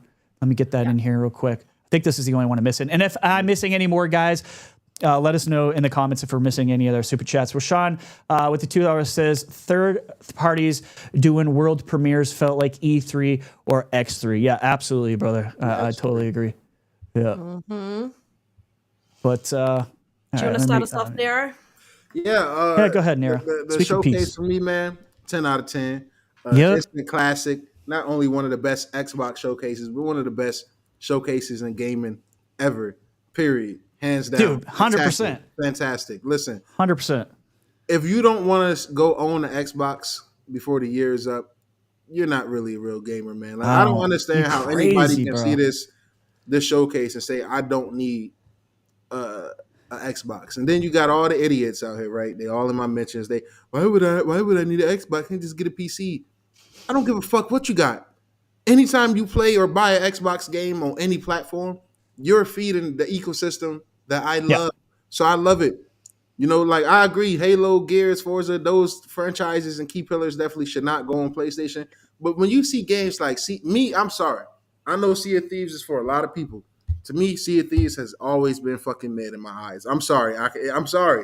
That's me. As an audience for it, it's just not me. Right now, it's just not me. I'm just Rhetri. Send the hate directly to Nero. Yeah, hey, send it to me. Even though I agree with him. I disagree. It's not for me. But with that being said, it is for a lot of people. And it is for a lot of people. The sale charts reflect that. The best-selling game in Europe for the PlayStation and in the USA for the month of May. Facts. Suck it, ponies. It was never about we not having games. It's about y'all not having our games. So you try to deflect that Xbox don't have. You've been wanting our games the whole time. They've been wanting our games. We know it. We can see it. They've been begging for Halo and Gears. Just go buy a fucking Xbox, bro. It's not that deep. Even PC gamers are like, oh my gosh, Game Pass. Like, they're dude, Game Pass for PC, I think is going to be crazy. I think the growth, we're going to hear about it. I think the growth in the next year and a half is going to be insane on the PC side, especially. I think some of these PS4 guys got to wake up and I really hope the knowledge gets out there. People need to know for PS4 that the value for Game Pass. You're talking like in first party alone, thousands of dollars worth of shit. Like how do you look at that and say, nah, I'm good. I'm just gonna keep spending $70 for every single one of these titles. Still going, like I was watching people's chats and stuff because I was watching a whole heap of reactions, and there were people still going at the beginning of the show, still not enough to get me an Xbox. And by the end of it, they're not really. They were like, "All right, Xbox is cooking," and I'm like, "Yeah." They're full of shit. I don't believe them. Expedition 33 looks better than Final Fantasy 16, and I would argue all the Final Fantasies ever created. Expedition looks so good, man. That's just me. That's just me. Doom, facts, Mo. If you build it, they will come, he says. Doom, the Dark Ages, bro. Masterpiece. Masterpiece. Everything shown was amazing. Even when I got to the Sea of Thieves section and I stretched and I yawned and I almost fell asleep for that, like 30 seconds. But it was short. You know what I noticed? You know what I'm saying? If you look at every this is something they did that was smart. If you look at all the DLC, like all I have to do is look at the smaller sections. It's DLC every time. You know what I'm saying? Like except for age. Yeah, that's smart. They were listening because a lot of us are tired of seeing the DLCs and the updates in these shows. I get it. They're popular. It's fine. It's not for me and Nero, but I think they have to show it. I know why they had to show Sea of Thieves, because it's just come to PlayStation. It's the top seller on PlayStation. Yep. Yeah, they had to, there you go, Panda. show it. They were showing it no matter what. Let's be honest. Yeah. And now, like I said, now it's been on PlayStation. It better be up for a nomination on Best Ongoing Game. 13 seasons of fucking content. What is wrong with y'all? Yeah. Best better be for ongoing. Here's that mecha break for you, brother, Sir X-Man. That game looked fucking fire. As soon as I saw it, I was like, holy shit. I want to play this, and I don't usually play those games. That's the thing shown, man, just so fantastic. And it just made me just feel so happy to be an Xbox owner. And it's just, and it was also a middle finger to all the gloom and doom fake insiders that said that was going to be shown, this, that, and the third. I was told Perfect Dark was in a horrible state. I was told Perfect Dark was on the verge. Dark looks great. That's what I thought Perfect Dark was cancelled. I know some people. That's what I was told. Oh, yeah. That's what I was told. Well, they go to the extremes. You know how these people are. They said that was going to be canceled, and it was on the verge of just being obliterated from the face of Earth, right? I was told Halo remake was going to be announced for PlayStation on the Xbox X3 Summer Showcase. What else was I told, man? I was told a lot of things, man. Lots of lies, brother. Yeah, a lot of lies, lots of bullshit. Man. A lot of bullshit, man, that the community got to stop falling for. I'm tired of you. Well, I tell you, like, that's why I was talking. That's what I was saying earlier, Nero. The, Gears of War, like, E-Day coming out of, like, nowhere. Like, nobody leaked that shit, but you all talked about the Marcus Phoenix collection, Gears 6. Hey, this right here. Both of which didn't show up. Hey, this right here on the screen looked better than Rise of Ronin ever could imagine to look. Do you know what I spent the whole Game Pass, show another Game Pass title. I was in a watch party as well. I usually don't. I usually sit by myself because I'm. I usually sit by myself too. But I watched the show and I was like, looking at so many games, going, why wasn't this on the PlayStation State of Play? Why wasn't this there? This would be a game that they would usually have. Yes, these are games that would hit that particular market, and I completely agree with you. Got it, and that's what it's showing. It's like we've got the games for everybody, and that's what the showcase was. If you're a gamer, play on Xbox because we have the games you want to play, and they just left it like that. It was fantastic. Mash just became a Diamond member. Appreciate you, brother. Thank you, Mash. Shout out go. Mash, man. Welcome to Nero will give you a ring later. Yeah. No, I'm kidding. Hey, listen. I might do a little more than that. Damn, Panda. She put on that panda suit and she's a whole nother person. Hey, I know, right? Shit. She's like a superhero. All because I said Sea of Thieves is fucking mid. I'm sorry. I'm sorry. Oh, no. I'm sorry for having a... I'm out for blood. No, I'm kidding. Sir X-Man with the top $2 says, I signed up for Mecha Break beta in August, 60 PL PvP. Holy really? I didn't know. Really? 60 player? Damn, I did not know that, Sir X. Thanks for sharing that knowledge, brother. I didn't know there was so many betas and shit going on. I didn't even know that was even you were able to sign up for a beta already on that. What was that other Mecha game that they showed years ago? It was all like chrome and like it had like the dinosaur. Oh, the one that's not coming out. Yeah, right. Exactly. That's what I saw. I saw this and was like, oh, this is a better replacement.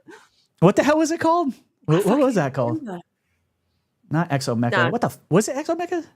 I don't fucking remember. I know exactly what you guys is talking about. Yeah, the one on the beach. It's super chromey looking. It was like lasers. Like someone to help me out here. Someone's got to know that Someone shit. in the chat. You know what we're talking about. Yeah, the mech game that didn't I don't think it exists anymore. I don't know. I haven't heard shit about it. It showed well initially, but this just Exoprimal. Is it Exoprimal? Is that right? Yeah. No, Exomecha. But I can't tell. I don't know which one is right. Either way, it don't fucking exist. Mecha is what Big Madmo said. Yeah. I'll go with Big Madmo. I think he might be. I think he's Primal. Right. I have no idea. Exomecha. Yeah. All right, but Joanna Dark. This game looked interesting though. This one that's up on screen right now. Oh yes, this is an Atomfall, also coming to Game Pass. Let's go. I saw this and I was like, "Oh, cricket bat to the face." Yeah. I was like, there's a little bit of quirkiness to it, but also some darkness to it. And I was like, I'm keen to know more Exoprimal is Capcom. I knew it. I knew I switched that up. Big Memo. Yeah. This game right here looked really freaking dope, yo. Adam Hart or another cool one. Yeah, Atomfall. I think Avowed had its best showing to date as well, like Avowed's trailer. The combat looked good. I watched the deep dive later about the game, so I'm more intrigued than ever. But yeah, I feel like it showed Avowed, way better this time. I think people are kind of sleeping on Avowed a little. I think that podcasters are sleeping, I should say, because someone sent me a breakdown of all the trailers. And what hit the most, and Avowed was number 4, and that was a little surprising to me because I've been talking Avowed for forever because I love Obsidian, and it goes to show I think the general audience is also very interested in Avowed if it was the fourth best trailer, most viewed trailer that they had. You're talking fucking. It's right next to Black Ops. It's right next to fucking Doom. It's next to some heavy hitters. Avowed looked amazing. Did you guys watch the deep dive? Yeah, I did. I loved it. Yeah. Yes. First and third person, I was so excited. The third person thing, bro. I was like, yes, dude. I was like, come on, Machine Games. Yeah. But, right. honestly, when you look back at it, because the last time they showed Avowed, it was just wand play with the magic. And this time they showed there is still wand play, but you've got the hand gestures. I love when the book closes and it just sends out that like force field type thing out that hits everyone. Yeah, dual guns and shit. I don't know, dude. I think it's gonna be fire. I'm really excited for it. And it's being moved over to UE5. So I guess for me this show was 9.5 out of 10. I couldn't give it a full 10 out of 10. And I'm kind of tackling with bullshit, it. But that's fine. Bullshit. I'm tackling with if it was Sony, you would have gave it a 10 out of 10. I'm undercover pony. That's why. I'm kidding. Yeah. My issue with the show was like, we do have 6 months left in the year. And we know that there are some games that are due to come out in 2024. Mm-hmm. Why didn't we get dates? But then I'm tackling with that going, actually, there's so many games. Who fucking cares about the dates? But that's that was my only how I felt too. That was my only thing was like, I was wanting to get a release date for Avowed and a release date for Indiana Jones. Mm-hmm. And those are the two. I agree with that. I don't think there's nothing wrong with wanting those release dates, but I do wonder if we're just going to get more content. I mean, why wouldn't you have your release date unless more stuff is going to be shown? Tokyo Game Show. We've still got what is it? Fucking Gamescom later in the year. There's Gamescom, which is rumored to be a big Xbox expedition of games. Rumored. Take that with a grain of salt. I'm not putting any stock into that necessarily. But again, a bunch of stuff was missing from this show. But what's nice about it is it's like holy shit. Like Contraband, Towerborn, like all these things were missing. That just shows you how many fucking games there are, bro. That there was like multitudes of games just not there, right? So that should, as an Xbox owner or in the Xbox ecosystem, you should be happy as fucking shit because they got more shows coming for that stuff. Like, where's I am really wanting to know where Replaced is. Like, give me Replaced. Yeah. But Stalker too, man. Can I speak on that? Yeah, I want to speak on that. Yes, speak on it, man. I seen a few people like they got to play the demos out there, and a couple of big YouTubers, and they were saying that Stalker 2 felt rough, and I can already see where this is going, right? So I want to let people know ahead of time. Fuck them. if you're excited for Stalker 2, just like I am, yo, we're in there. We're gonna have a blast. And this game was literally developed while at war over there. You know what I'm saying? Them Ukraine devs I and know. stuff, they've been working hard to still get this game Microsoft helped out. them move locations so that they could continue on with yes, they did, Panda. Yep. I mean, it's understandable. Like, we may see a shout out to you, Dark 5 port way down the line, but at this point, that 3-month exclusivity is out the window. It's exclusive indefinitely at this point, based on what Microsoft did to get them back up and running. Yeah, absolutely. Let me ask you guys a question. After Stalker 2 in this thing, we have the digital Sarah Series Bond. X that comes out. Yes. Oh God, I love Sarah. And of course the Gears of War. It would take the Holy Trinity. Never mind. Okay, I'm excited about the Galaxy We're one. all That simping green on and Sarah. black with that. I was like, I want that Series X. Oh, dude, I kind of do too, but I'm just like the only reason, if I didn't know there was a handheld coming, and fucking Phil basically just confirmed it in my head, like after the IGN interview. If I didn't know that was coming, I would be buying these larger hard drive digital Series X's, but I'm not touching them because I need to save up for the next handheld and whatever is their high power device in 2026, which means that's 2 devices coming your way, most likely. I'm not gonna lie. I might not. The way Xbox has been delivering the first party games and the way they run and look on my Series X, this might be the next console generation where I don't jump out the window. Like for the handheld, fuck yeah, no brainer. But as far as the actual console, I say this, but I'm a graphics whore. Right, and I'm a technology slut. You're saying this now, but I'm saying this now. Remember, baby, you're gonna be like, take my money. Hey, Panda, I'm already sold on the PS5 remastered. Also, remember, Pro. All access, brother. That all access plan will hopefully still be there, so you can get that shit for cheap, and you'll have Game Pass in it as well. This drive on my Series X, it's so sexy. I want that white one. I'm just saying, I want that white one. The disc drive, right, on my Series X does not work. Stop working like not. No, you already have a digital then. Yeah, but look, no. See, this is why. This is why. Hear me out. I'm going to take this clunky ass disc drive Series X. I'm going to go to GameStop whenever they make the 2 terabyte Series X just a common thing, right? And I'm going to go trade that in. I already got a 1 terabyte expansion card, so now I got 3 terabytes, so I can play Call of Duty and GTA and Madden, because those are going to be the only 3 games you're going to be able to have installed come this time next year, man. Between GTA and Call of Duty, is going to be absolutely brutal out here. Well, I feel like, Sarah mentioned something about new hardware at the end of the year they were going to announce earlier in the year, so I do expect we might hear about the handheld at the end of the year. Do you reckon they'll show it at the Keeleys?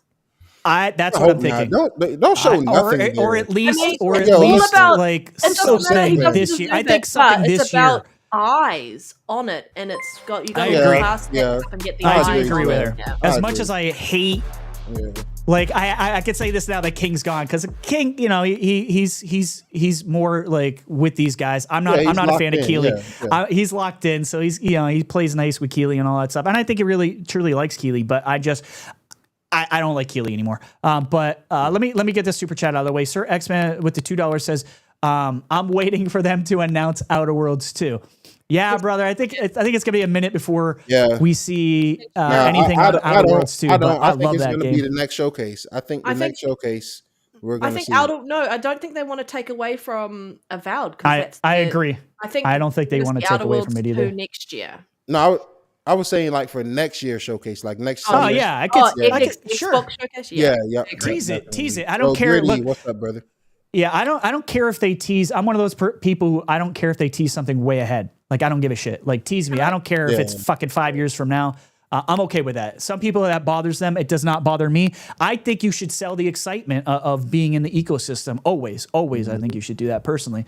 But some people don't like seeing a game that they're not going to be able to play for 5 years. Me, I don't give a shit. Oh, what was I going to say? Go ahead, Panda. Oh my god, I totally lost my train of fucking thought.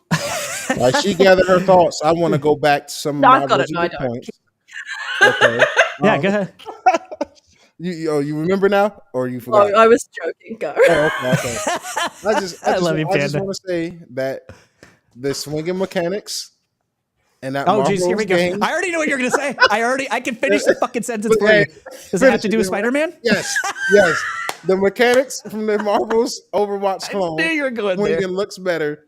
I'm sorry, yo. Listen, guys. I'm sorry. This is where the next gen Nero rant come in at. We have to fucking admit that Sony devs is so fucking overrated. From Naughty Dog, Drake. Very true, Drake. To the motherfuckers who made Ghost of Tsushima, Sucker Punch. I love all of those devs, but I'm not holding them to this god tier standard that the rest of the world and the industry holds these fuckers. They can only put out a single player goddamn game once every 5 to 6 fucking years. Skin in Marvel's Rivals. Unlock the Spider Cube skin. That'd be fine. Look, they've been slaving Insomniac. They've been slaving Insomniac and still hit them with layoffs. But everybody want to talk about Tango. Listen. I'm sorry, Tango. Your games ain't sell. It is what it is. You know what I mean? Yeah, like, it is what we it love is, you, man. Tango, but it is what it is. It is what it is. It's business, bro. Yeah. Shit happens. Like, you know what I'm saying? I mean, I died when Lionhead Studios closed, so I know how like a beloved studio. Yeah, you know the pain. You know how real that pain is. Yeah. I do want to ask you guys though, like out of and if you can't remember everything that was in this show, there is the list in the topics. Mm-hmm. But what I'm curious from you, Nero, and from you, Panda. What surprised you during this show? Like, is there a game that you were like, you kind of thought maybe you understood what it was or what it could be, and maybe it was something that was more elevated when you actually saw the showcase? Was there any moment for that, like that, for you? Yeah, actually a couple. I definitely say Perfect Dark. Like just seeing that, just seeing it, I just needed to see it. So I was extremely happy with that. Like I said, Gears of War E-Day. No, fuck that. Before I even get there, South of Midnight has that's the one for me.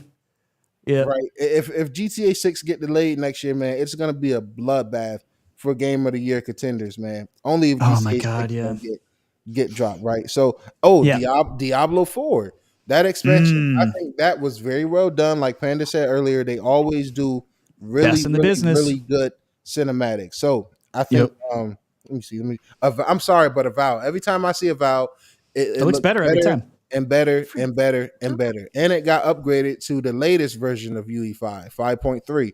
So I'm super excited about that. And like we said, man, Expedition 33. Yeah. Looks better than any Final Fantasy game that has ever been. And it will probably go down and be better than any Final Fantasy game. That all goes back to my earlier rant. These studios that people hold to these standards like they're so fucking good. Yeah. They fucking suck. I'm sorry, they suck. Remedy has better writers than Naughty Dog. That is a fact.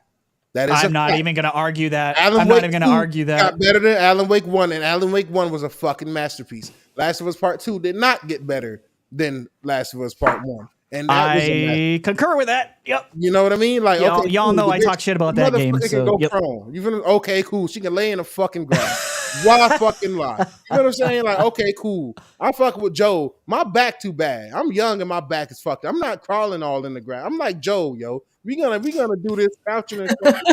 As far as crawling all through the fucking dusty floor, leaving trail. You put all that detail into the game and into the world, but ain't put not one lick of detail into the story, into the writing. I'm tired of that. I feel like these Microsoft first-party game developers need to start getting the respect and love that people have been just smothering Sony with. What the fuck do these motherfuckers do? They don't put out games consistently enough. You get what I'm saying? Everybody want to talk about 343. I'm sorry, not everybody can put out a banger single player campaign. Thank you. Banger multiplayer. Not everybody can do that. Multiple modes, forge modes. I have to look. I do know we gave 343 a lot of shit when it first came out because they did fuck up. They didn't have enough content out the gate. But I agree with you, Nero. I am tired. Like nobody really puts out outside of Activision and COD. No one puts out when it comes to like that. All those different modes, like and does it all good, all well. Like everything, it was done well for 343 in my opinion.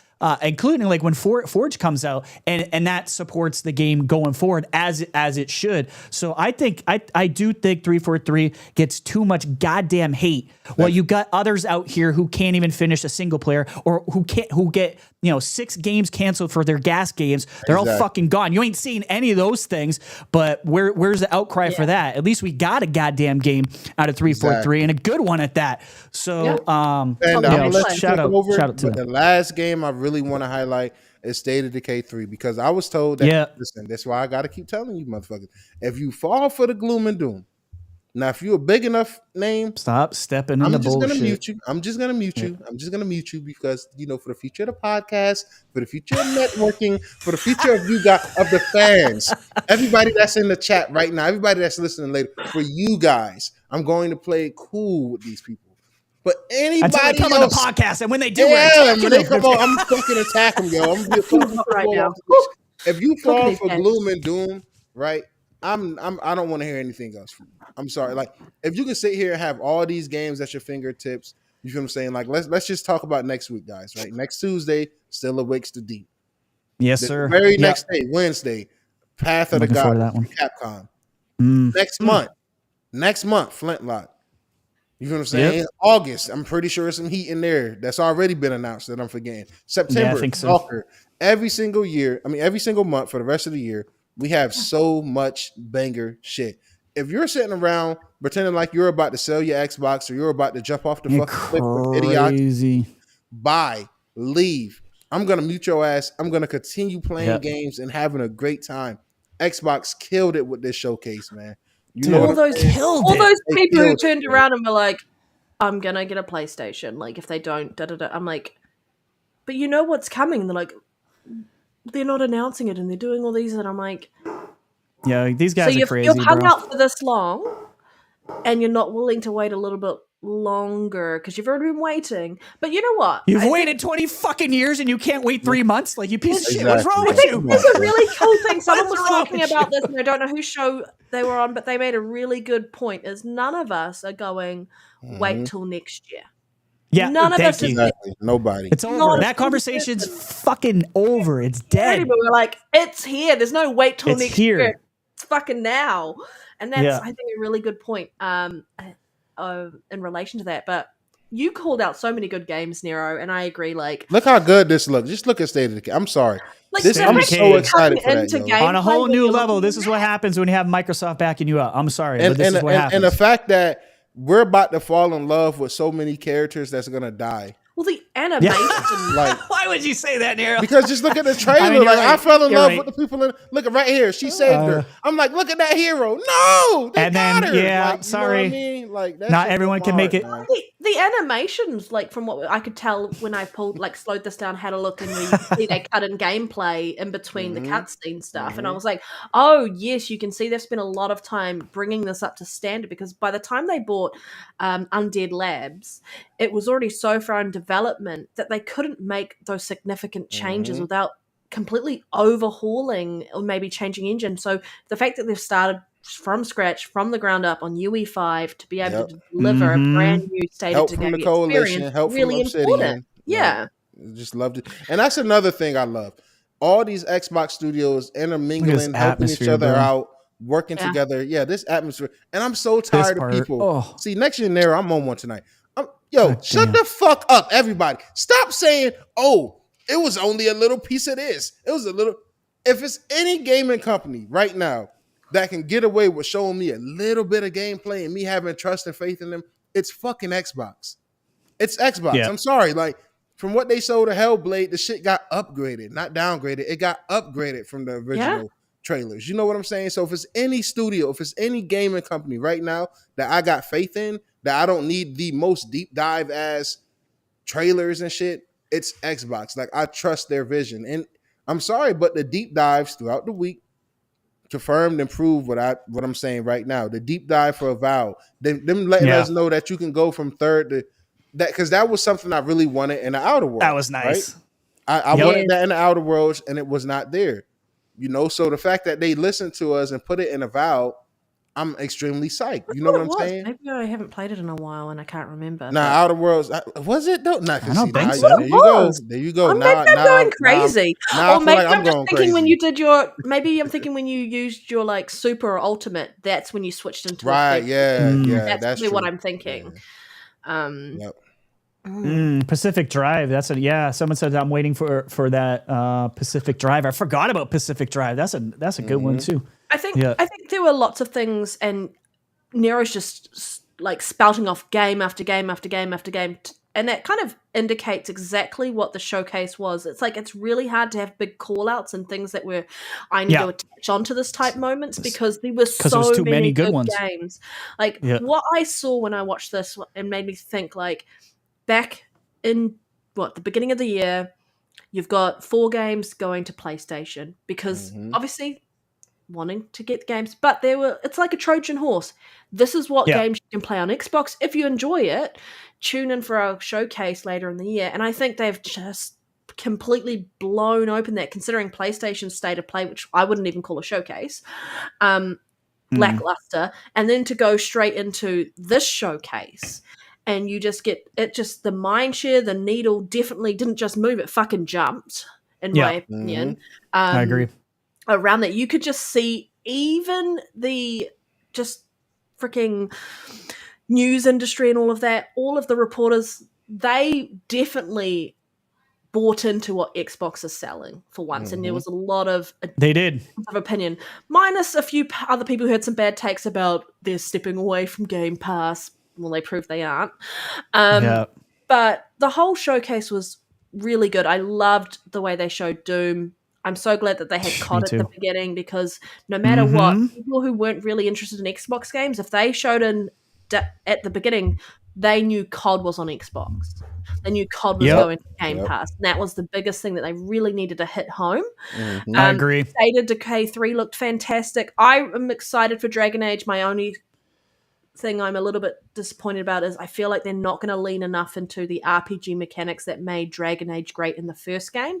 Right, the combat's good, but Expedition 33 was I wasn't expecting that, and I think all of us I wasn't either. I wasn't that either. Just like the way it showed, like I said, the art style definitely something where I'm like, I am not used to seeing these. The art is like unbelievably good in that game. Let me show that. Let me get to that fucking Expedition 33. It was nice to get numbers on impressed with this. Fallout 76, like over 17 million people playing that. I was like, well done. Fucking done.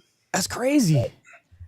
It's just also like the Starfield DLC. Gotta throw that out. Man. That looked so freaking good, and we got mod support. Stealth dropped overnight. And you got content today. Like you got content that day, like new content that day. Yep. I was like, we cooking. I think for me, like Metal Gear Solid, I wasn't expecting that. That was another game I specifically was like, why wasn't that shown at the state of play?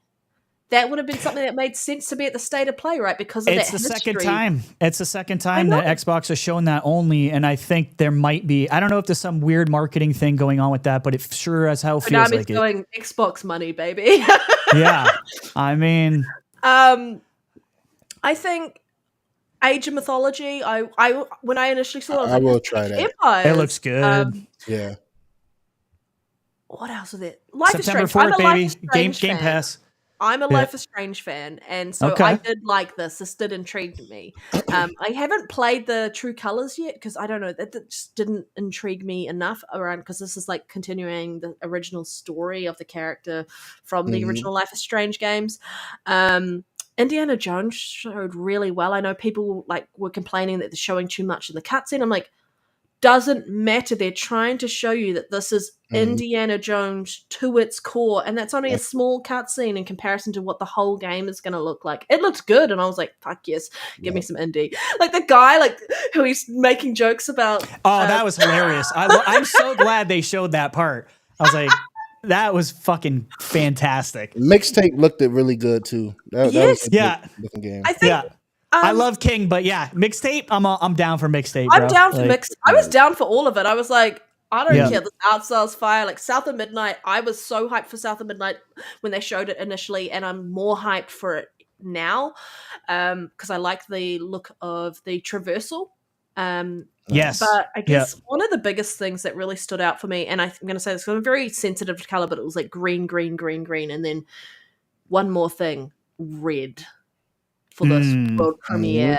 And then you get to see E-Day with the black and red, and then they end it with on Game Pass like with the red instead of showing the Xbox green. And I was like, that was probably my biggest highlight, is I was not expecting a prequel of Gears.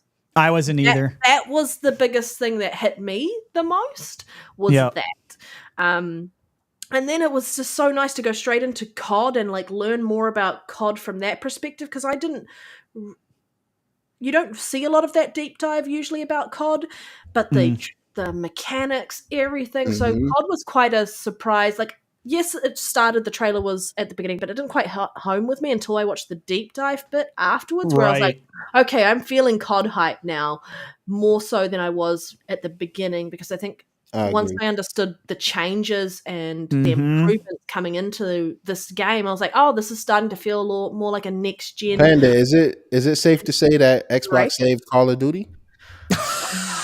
I think it did. I don't think it needed saving, but no, I think it did. I think it did. I don't think making $1 billion in 10 days means you need saving. But I honestly, I did a tweet and I was like, from a fan perspective, you know how everyone's like, it's going to be shit, it's going to be downgraded. I'm like, it's fucking upgraded. Like, it looks upgraded. It's fucking Treyarch. It's the longest Call of Duty development cycle we've had, and I can't remember when. It's a 4-year development cycle. We haven't had that. Makes you understand why they pushed out what game they pushed out last year versus what they're pushing out this year. I'm excited. I think I like Call of Duty. I love Treyarch. I think it looks fire. They're bringing back round-based zombies, which I absolutely love. They're bringing back Prestige. They got that new the Omni. I can't remember what it was called. Omni movement or something like that. Yeah, Omni movement. Yeah. So I think that's going to help bridge the gap a little bit for people who can't cancel. Do slide cancels on that shit. Yeah, there's so many improvements in my opinion. I don't feel like it's just it's another annual Call of Duty. This one feels a little different to me. It really does. I feel like they've taken a look at this game and the consideration and the people who play this game and the people who try to play it and jump out based on different skill levels and go, how can we introduce a game that, yes, there are a lot of sweaties in it, but make it easier for anyone to play? And that's where the toggle system comes in around traversal and so on and so forth. And I was like, reducing the amount of button presses for some people might be enough to make them compete. And make it fun for them. And that's the whole thing, is they want to make money. They want to keep it fun. So they have to look at different ways to bring an audience in and not isolate them from those who are hardcore Call of Duty people who play it day in and day out. And that's how you do it. Definitely. You got 16 new maps coming day one. Like there's two maps for the zombies mode. These are things that you normally don't get like off the rip. So no. I think this is gonna move the needle. I think a lot of people are actually gonna subscribe to Game Pass for this as well. Everything Game Pass. With exactly, Grady. With the $5 says, and they're bringing back Prestige. I know a lot. I don't really care about Prestige per se, but I almost everyone else that I know that I play COD with, they all care about Prestige. It's a big deal for them to kind of show off how many times they've done it. For me, I like to keep my awesome guns and stick with it, but I'll probably be stupid in Prestige because I can't help myself. But yeah, I mean, they're bringing a lot back to Call of Duty. I think Call of Duty Next, when they're going to talk about it some more, is happening on August 28th too. Campaign looks incredible. They're working with Raven. Raven is top tier. So it's like I don't know what's not to like here. Will be more interesting and heart touching than any Horizon game, including that shit Lego I'm game. I'm gonna finally pick up a COD game day one and play COD. Kicking her while she's down. The only thing that's concerning me is the 300 gigabytes. Oh my God! Yeah, right. Sorry, Series S owners. I guess you're gonna have to upgrade. Holy fuck! But that turned out to be false. incredible. That turned out to be false. Oh, is that bullshit? Okay, I didn't realize that. I was like, they need to do that compression, the BC pack, all of that. Yeah, right. Just try hard to. I haven't been interested much in Black Ops games, to be honest. Okay, I'm glad it's been debunked. I did not know that. I appreciate that. Real quick, I want to say, guys, we have 179 people watching on YouTube. Yo, the YouTube crowd showed out tonight. Let's go. Our Let's most go. liked video. Fucking Twitter. Yes, sir. Yeah, we got 287 people right now. We'd love to see it, and we absolutely love to see it. Shout out to everybody listening. We really appreciate y'all.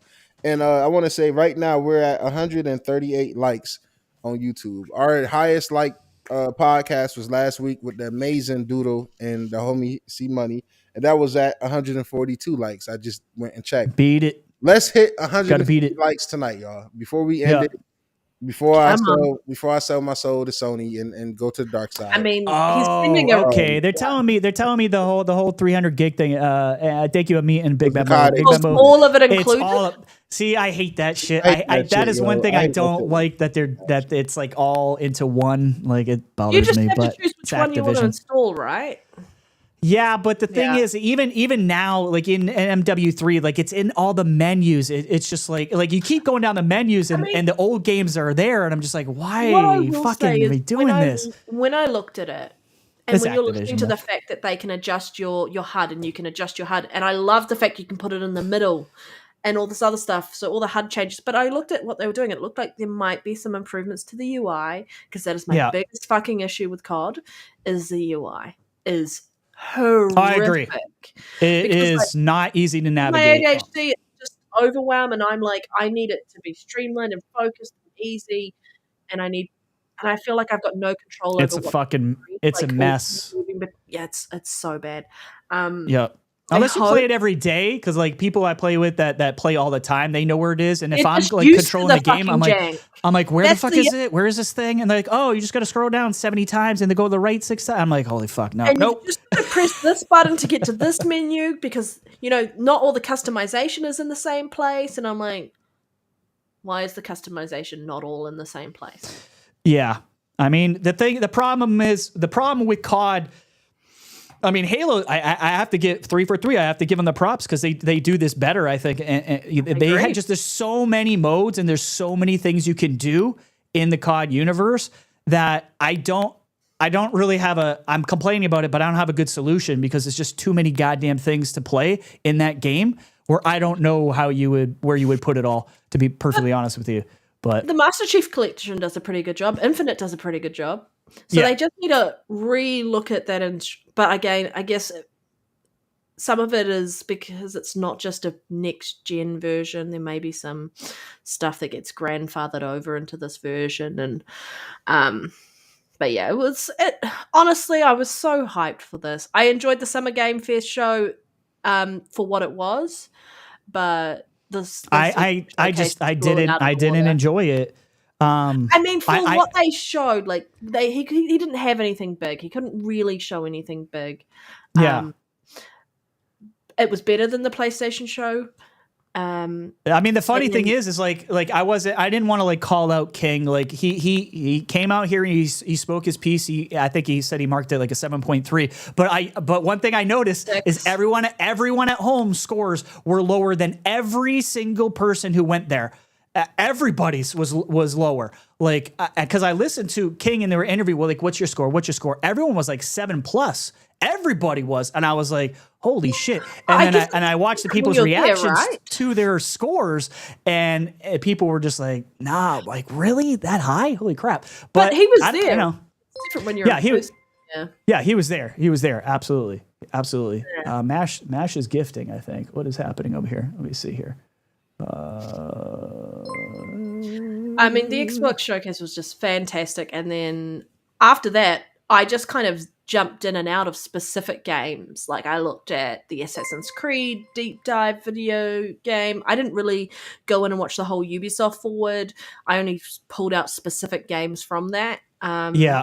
I mean, the Ubisoft thing was like it literally could have been an Star Wars Outlaws Direct, because it was the first 20 minutes was Star Wars, and I was like, all right, I've seen a lot of this. Listen, Mash, I appreciate you, brother. You're gifting a ton of people memberships, man. I appreciate you, man.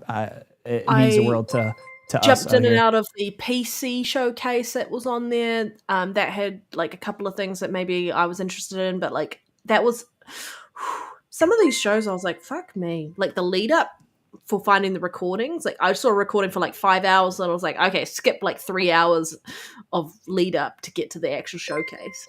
Right. Yep.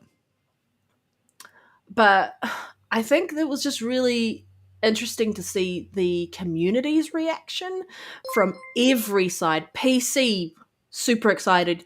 Is it Herman from the Nintendo side? Even he was like trying to downplay it. I was like, yeah, okay, you're salty as fuck.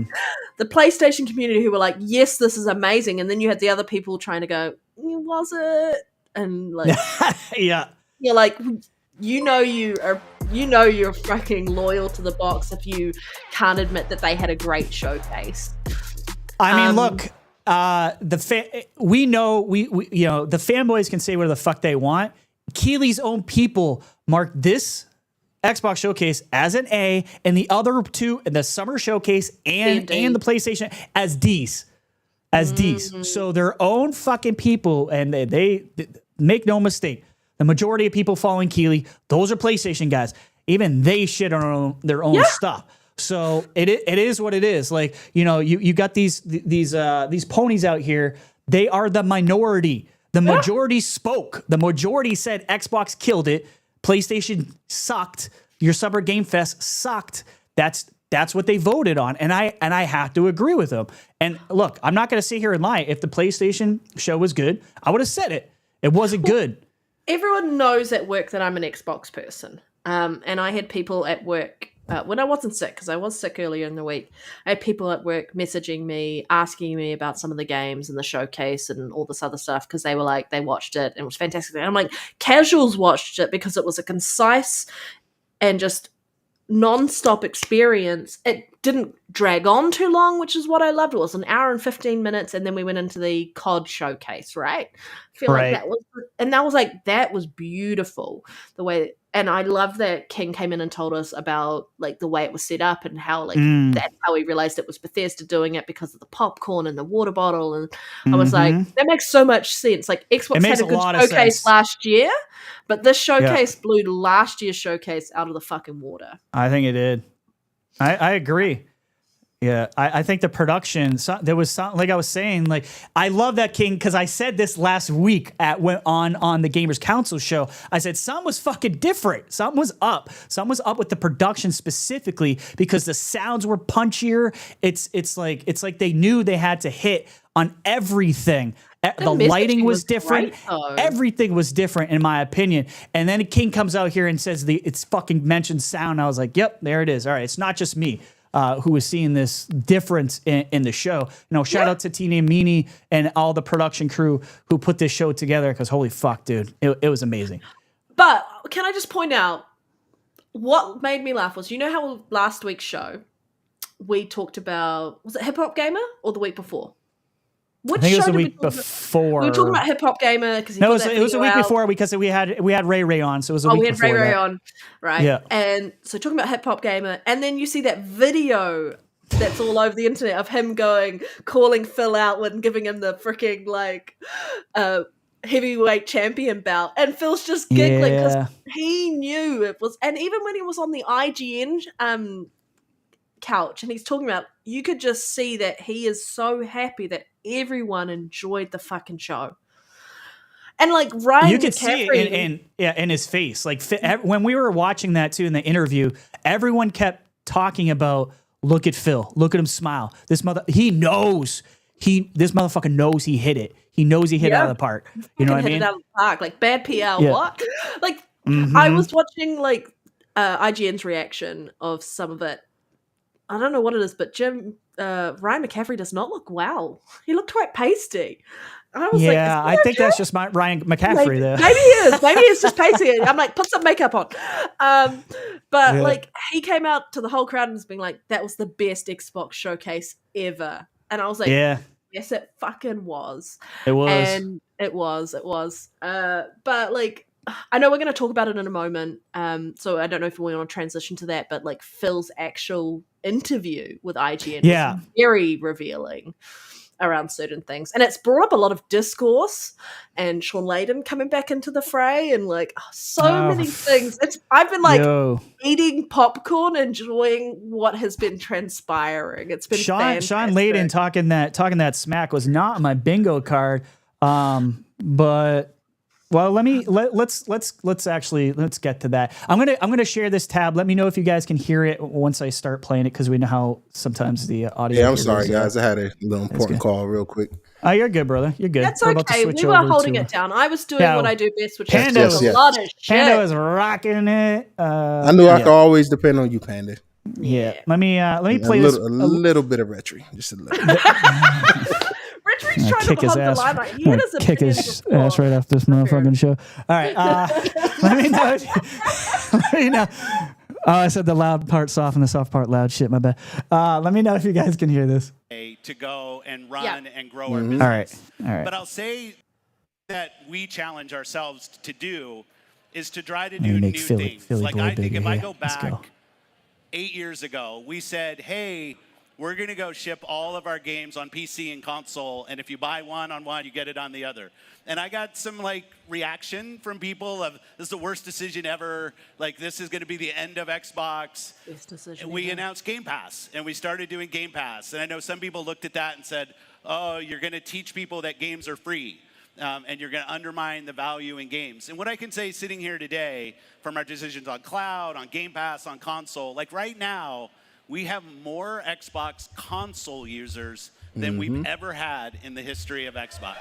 I think they're going to shift a lot of last gen to next gen. And even when I look at things like the impact of Game Pass, because I watch that and I love Game Pass, like how it showed up in the show today, I think was fantastic. But we also want people to be able to buy games. So I go back and I look and I say, okay, over the last 5 years, what's happened to third-party game sales on our platform? We're up double digits every year over the last 5 years on game sales on Xbox consoles. So when I look at it, I will just, doing a $70 billion acquisition will push us to try to do more. It'll push us on cloud. It'll push us to go find customers in new places, continue to think about access to amazing games, enabling creators to do great work. But I actually think for the team, that's just a self-motivation that the team has, and it's fun to be a part of. Black Ops 6 Day 1 Game Pass. Black Ops 6, sweet, right? Like, some people said I wouldn't do that. Yeah, most people in this room have probably been used to spending $60, $70 on it every year. Now, if they're already subscribing to Game Pass, good to go. But it's a choice. Like, we didn't say to anybody, you have to subscribe to play. If you want to buy Black Ops, it's great. It's great for us. It's great for the developer. If you want to subscribe, it's also great. Like, I want to give you the choice on how you play your games and who you play with, and not try to do slimy platform what a things hero to force you to do what I want you to do. Give the players choice. What a guy. I feel like there's so much to that. There's the COD piece, and then there's what happened with Helldivers 2. I just love. I mean, we were watching this live. I was like, "Holy shit!" He just fucking took a jab at PlayStation, dude. Like, yeah, he did. Slimy ecosystem. But it's like, what happened? We've been talking about this Helldivers 2 shit at the beginning of the year. Slimy fucking shit around. Yeah, people who bought the game on Steam now don't have access, had to get a refund.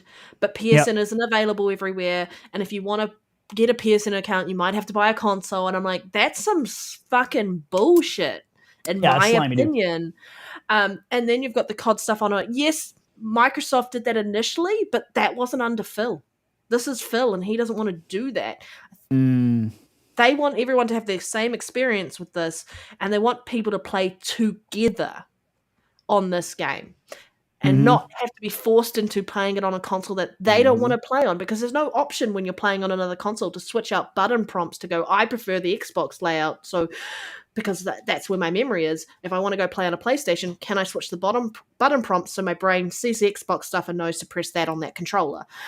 There's none of that. And so honestly, thank you, Phil. And Sean Layden, the salt was fantastic.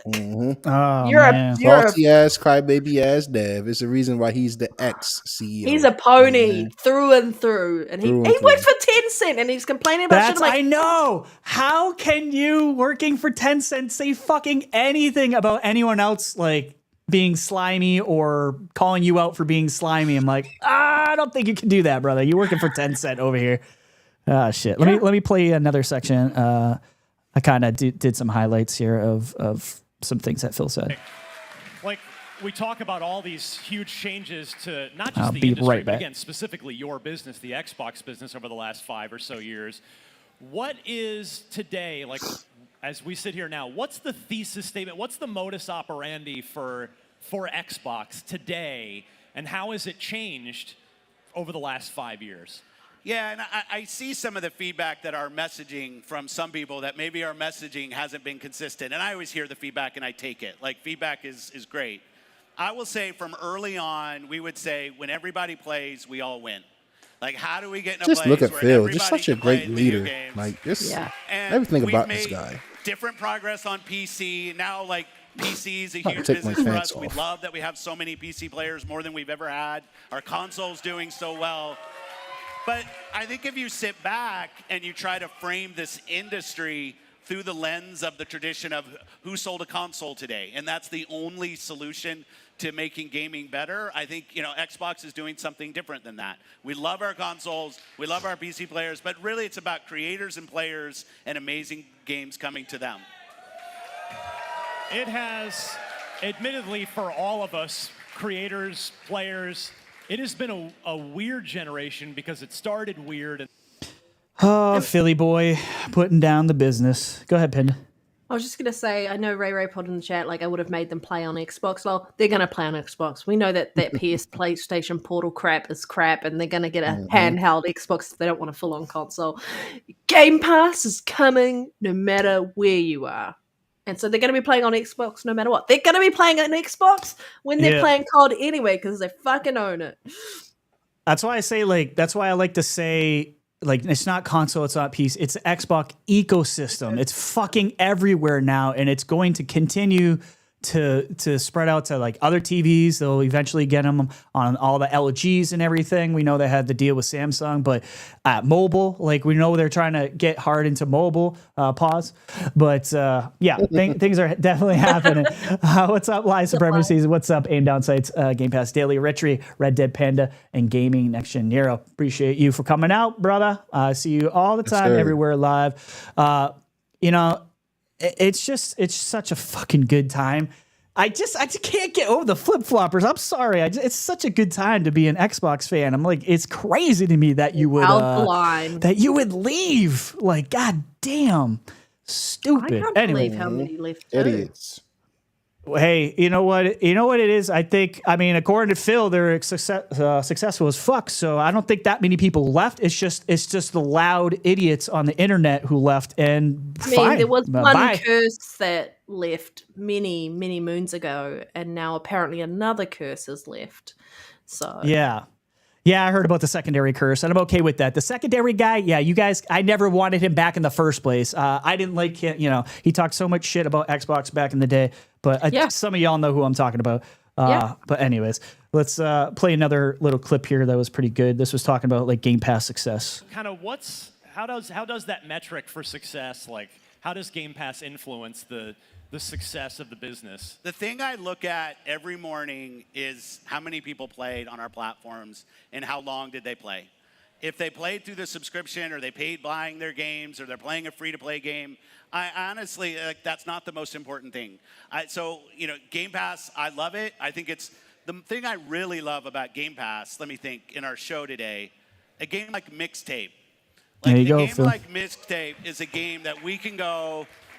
Nathan, Val, and I can have a conversation and say, with a team that's been in Game Pass before, when you think about the studio behind, they had great success. Now we're going to do a second game, or like Winterborough, another, like, just awesome game that we can go invest in. And Game Pass gives us an ability. You can go invest in Call of Duties and Diablos all day, and we love that. But you also get to invest in new things that come out And we just think that's a really important part of the equation. So we don't have like one now. Game Pass is up double digits. Like that's what I was just reading. Like we said, PC is growing really well. I had to go find it. Really Someone's well. like, I agree. Yeah. But if somebody decides they want to buy their games and build their library, he's not wrong. Like there's no, we need to turn everybody into this or that. We just want people to play. I want to talk about Fallout. Yeah, listen. What a legend. Yeah. It's not our fault. Phil did an interview with IGN. It's not my fault. We did this a week ago too, and I was talking to Dave. I'm like, I fucking hate that I have to play because I don't mess with IGN. I don't see any of their stuff. The only stuff I see is because y'all send it to me. Fark you. I don't mess with them. Like I stand on business when I fucking say like I'm not going to listen to their shit. I'm not clicking on their shit. I actually mean it. Some of y'all don't and send me all this shit. So some of y'all need to suck on your own medicine. But anyways, Game Pass is successful. I don't know how many times Phil has to say it, but he just said it again. We saw it with Starfield. They said that was their biggest jump for Game Pass subs. And I think we're going to see those sorts of jumps happen more often because now we have a cadence of games that are huge that are going to hit. So I think you're going to see more jumps like that. You'll see a jump, obviously, with Call of Duty. You might see little jumps when you get games like South of Midnight. I think you'll see a big jump when you get Fable, shit like that. When those things hit and they come out, I think Game Pass is just going to keep on growing. Now, where it grows, I don't know. Does it grow more in the console market? I don't know. Does it grow more probably in the PC for sure? But time will tell. Yeah, I'm not talking. Listen, like Tim Dog is Tim Dog, right? We had him on our show on the other show that I do the one tomorrow. We had him on there while he was literally kind of like breaking in real time live. But at the same time, I didn't want to talk shit about Tim Dog tonight because King respects him. King, like you said, has broke bread with the guy. So this is why I like King, and this is why a long time ago I said I don't think some of y'all understand what hold the line actually fucking means. Sometimes it means sticking up for your bros, even when they're doing and saying stupid shit, right? Yeah. So if tomorrow, I do say stupid shit all day. If Nero says stupid, I was actually gonna exactly. when Nero says something very fucking stupid tomorrow, and the entire community, Xbox community, comes after him, you know what I'm not gonna fucking do? I'm not kicking him off the show. I'm not gonna disown him. I'm not gonna pretend like Nero isn't my guy. I'm not gonna fucking make memes about him on the internet. Right? Like some people are doing. Like, I just think that's kind of a bitch move. That is some bitch cowardly shit. That's some bitch cowardly shit. That's just me. That's how I roll. I just cut you off and pretend like you don't exist before I cut you off and get in on the hate train against you and shit like that. That's some cowardly behavior. That's some cowardly shit, dude. And it be coming from and the shame, right? All this cowardly, girly ass behavior be coming from grown ass men. That'd be the most embarrassing and telling things, right? Yeah. But then when I say something like that, Nero hate old people. Nero hate older gamers. He think they should never exist. Which is what happened when I put out a tweet, like a tweet that was supposed to be a positive tweet about Nero joining me on Game Pass Daily, making content for y'all to enjoy. Here comes the fucking haters. Here comes the haters out saying I don't like Nero. I'm not gonna support you, Rhetri, because XYZ. And it was funny because people came out to me and said, "Oh, Nero didn't even have to say shit because Rhetri came out and was like, nope." I started beating my chest. I was like, "Fuck these guys." I said, I said to Morty, "Bye, Felicia. See ya. Get the fuck out of here. No one wants you." And I said the same thing to the other guy. Who then DM'd me and then invited me on his fucking show that same night. So fuck those guys. Shit, I'm good with that shit. You'll never see him again on this show or the other show. Sons of bitches. We're coming for all y'all spot. Yeah. Some of these guys just don't understand how we are. Some of you guys fucking podcast sucks. I say it. Fucking boring as fuck, man. It's like watching fucking paint dry. They're doing their thing and they're enjoying doing it. Hey, that's all that matters. And we're doing our thing and we're fucking killing it. Hey, yo, Ray. Hey, Ray. Ray, listen, bro. I did not do anything but be myself, brother. Like, look, I don't go. You really didn't do anything. I swear to God, I didn't do this anything. Time, I just don't take no shit, this man. time. You know what I'm saying? Yeah, I know. For once, Nero didn't actually do anything. Exactly. That's the thing. So I was like, where's this energy coming from? But look, let's get past that. It is what it is. We're just here to say that some people are fake as shit. Some of us are real. You know. That's just how it is. I'm so real. I wore my red Panda onesie for you. Yeah, Panda. Exactly. She put Panda the literally changed while we were alive. She's like, "Let me go get my onesie." I was like, I forgot. I said I was going to wear this for the show. You did say that. You did say that. Promises were made. Promises were made. I don't want to keep this podcast too much longer, but I do want to play this next part because it has me so fucking excited. I don't know about you guys, but yep, this feels like a guaranteed. Did you know Mash gifted 10 memberships to the channel? Did I? Okay. Because I know I had stepped away for a phone call. So yeah, I think it might have been going off. Yeah, I think it might have been going off when you were stepping away. Yeah, Mash is fucking fantastic, man. I definitely thank you, brother. Kevin Jones, what's going on? Yeah. Absolutely, Mash. Absolutely. Thank you for subscribing, my friend. Let's listen to this. Yeah, unique personality, opinion. Yeah, absolutely. Yeah. Shout out my brother Yobi, man. Yeah, definitely, man. Everybody that got an opinion about me, man. And what be so funny is I'm literally the most accessible person in the gaming community, man. I'm always in gaming parties or in gaming discourse. Like, it's literally no problem. Just have a conversation like, man, you know, and most of the people that don't like me because somebody they don't know you don't like me. You know what I'm saying? Like, I think it's because they don't know you, brother. Yeah, that definitely too. Like you wouldn't be here if I didn't think you were a stand-up guy. Period. But the funny thing about that clown that reached out to you, we're 9 episodes in. Why are you just now pointing out like, hey, you might want to be careful about Nero? Do you not know our podcast has been here for 6-7 weeks now, sir? The annoying thing for me was that the person who made an initial comment is someone that I know, that I am friends with, that couldn't have a conversation with me direct. Privately. And also didn't fucking trust my judgment and the people that I choose to podcast with. And that's what hurt the most. And then some other people piled on and I was like, go fuck yourselves. Yeah. Sorry. That's how I felt. I was like, does no one trust me? Like, I am not a horrible person. I'm a good judge of character. Right. Not put which up is with exactly shit what I said to which is exactly what I said to him, Panda. I said, I guess you don't know us because you don't trust our judgment to make a right decision on who we would have on this panel. Oh, thanks. Falcon. Thanks.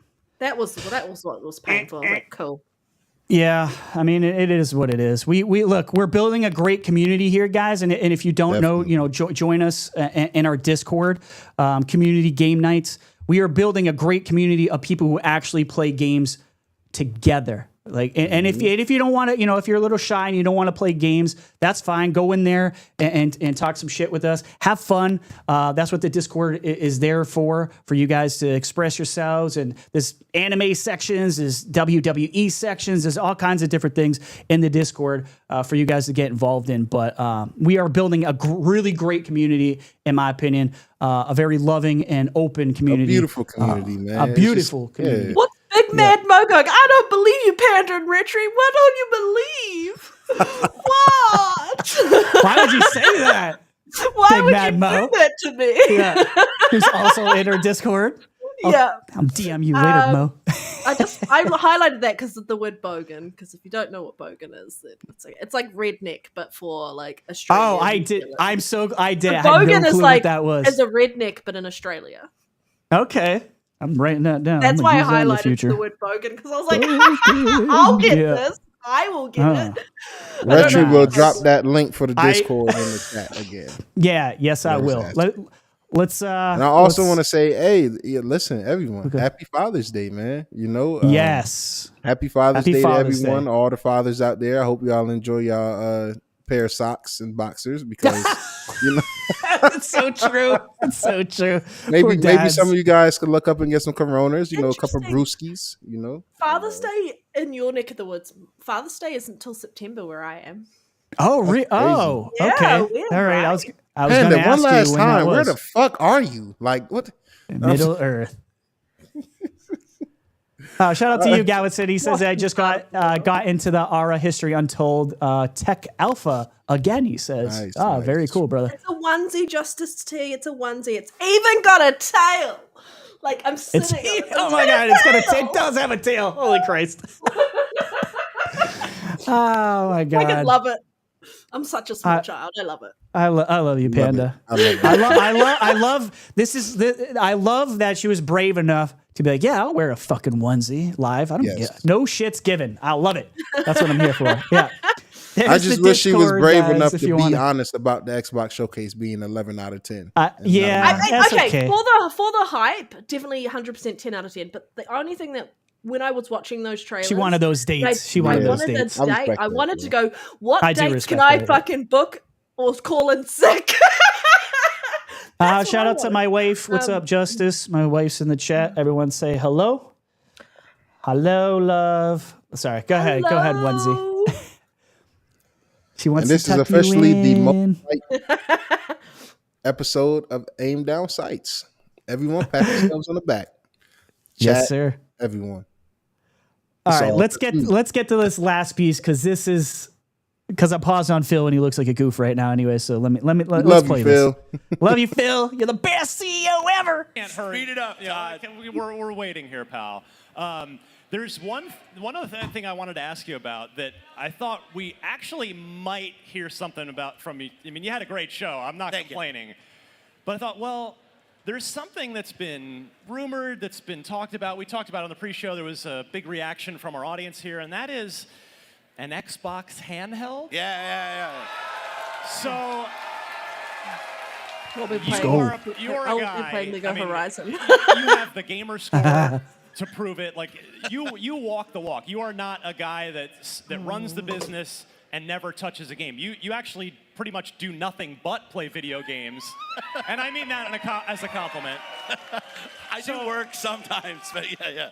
But really, seriously, like I love that. I don't do anything but play video games. It's kind of true.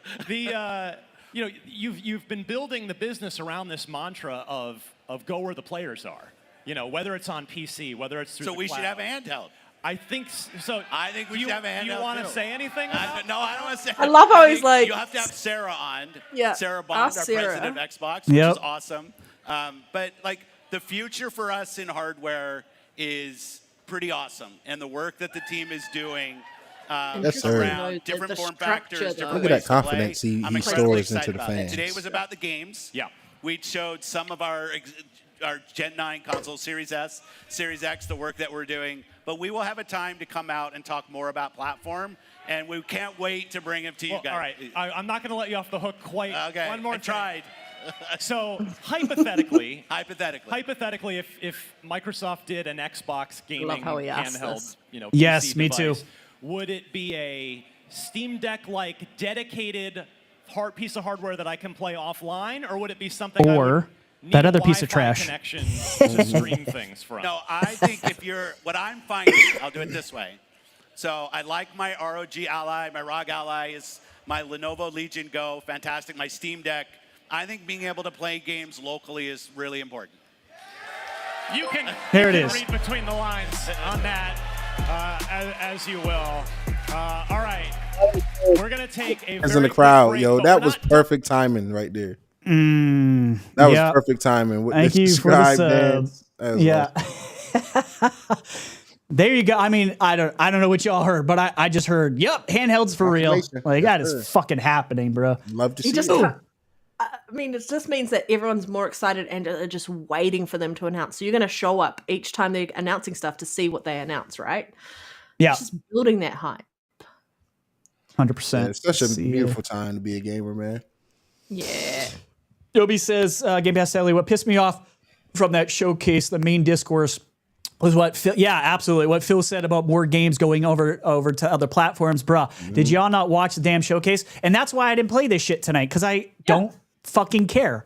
Because Game Pass, we're eating over here good, and everyone wants to concentrate and fucking write all their articles about other games going to PlayStation while they just had the best fucking showcase probably in their history ever, and that's what we want to concentrate on. How about we stop? How about McCaffrey? You don't I have to do it because, my journalistic integrity. How about you don't ask about the layoffs? How about you do that at a different date? Today was not the day to do that, in my opinion. I'm sorry. I worked with journalists for 19 fucking years.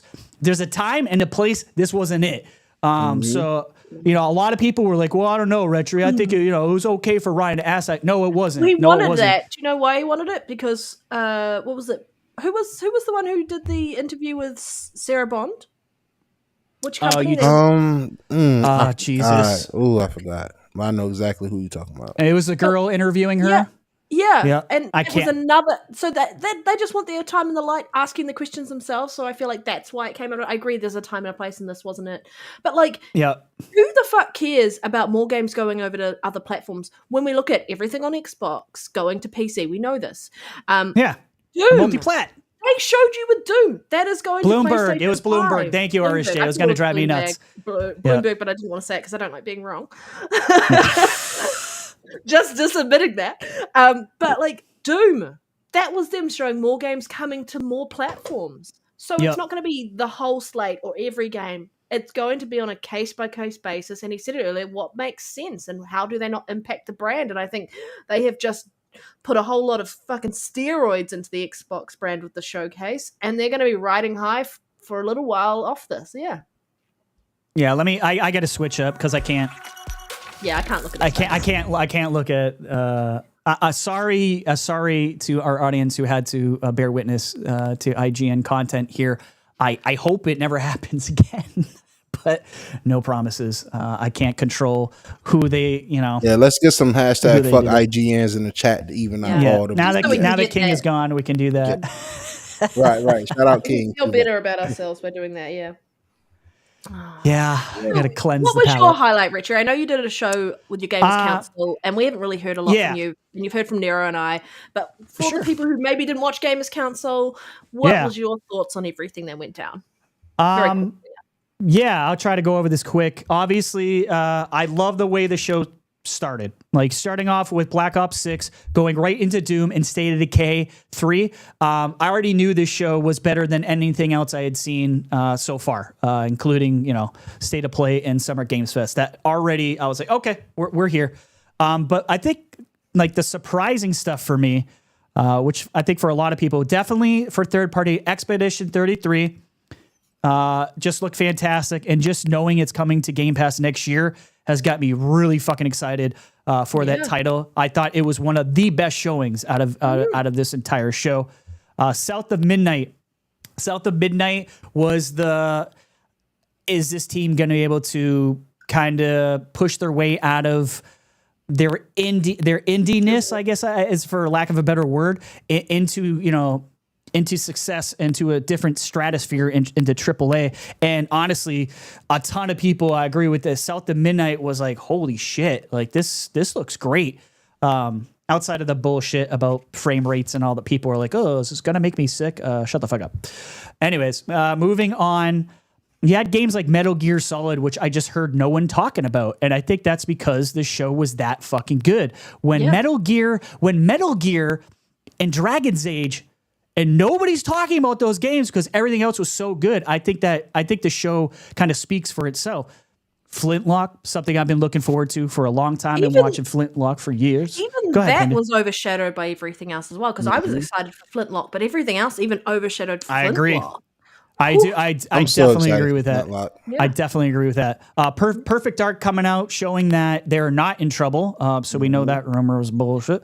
That game fucking looked lit. Perfect Dark looks really good. And of course, Diablo, Vessel of Hatred, like we said, nobody does cinematics, in my opinion, better than these guys outside of Activision, all under the same roof. So it is what it is. Fragpunk. Oh, it looks so good. I cannot wait to play that 5 versus 5. And I can't wait for Fragpunk to absolutely fucking crush Concord. Because the first showing I saw Concord, I said that game's fucking dead. That studio also might be in trouble. Mixtape, I thought looked really cool. Definitely my type of game.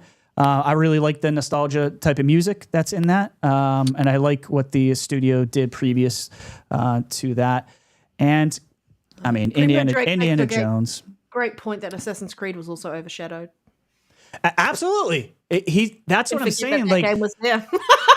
I honestly, I think a lot of these big third-party titles got overshadowed by Xbox first-party titles, and you know, I think Expedition 33 kind of stomped on the neck of everything.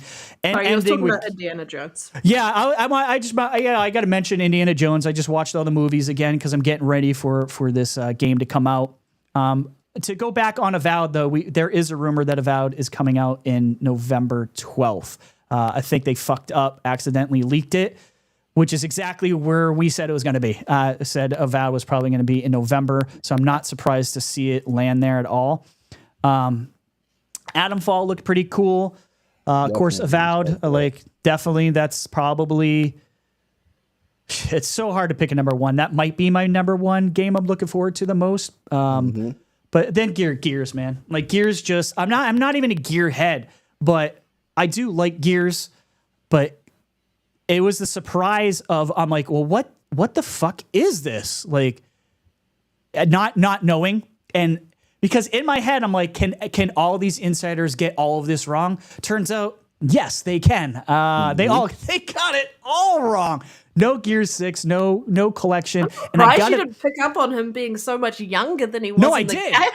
But that's what could... right away I picked up. I knew who it was. I knew he was younger, but I thought, my first thought was, I actually thought it might have been the trilogy, and I said, man, they fucked with him and made him younger. And then I kept watching. I'm like, wait a second, this is not the trilogy. And then I was a little bit slower on that one.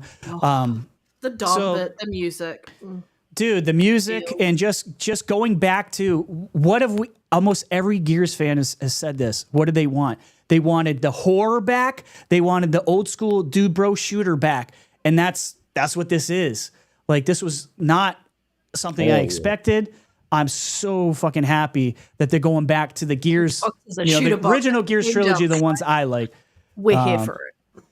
Absolutely, yeah. They say FragPunk looks fun. Insiders wrong again.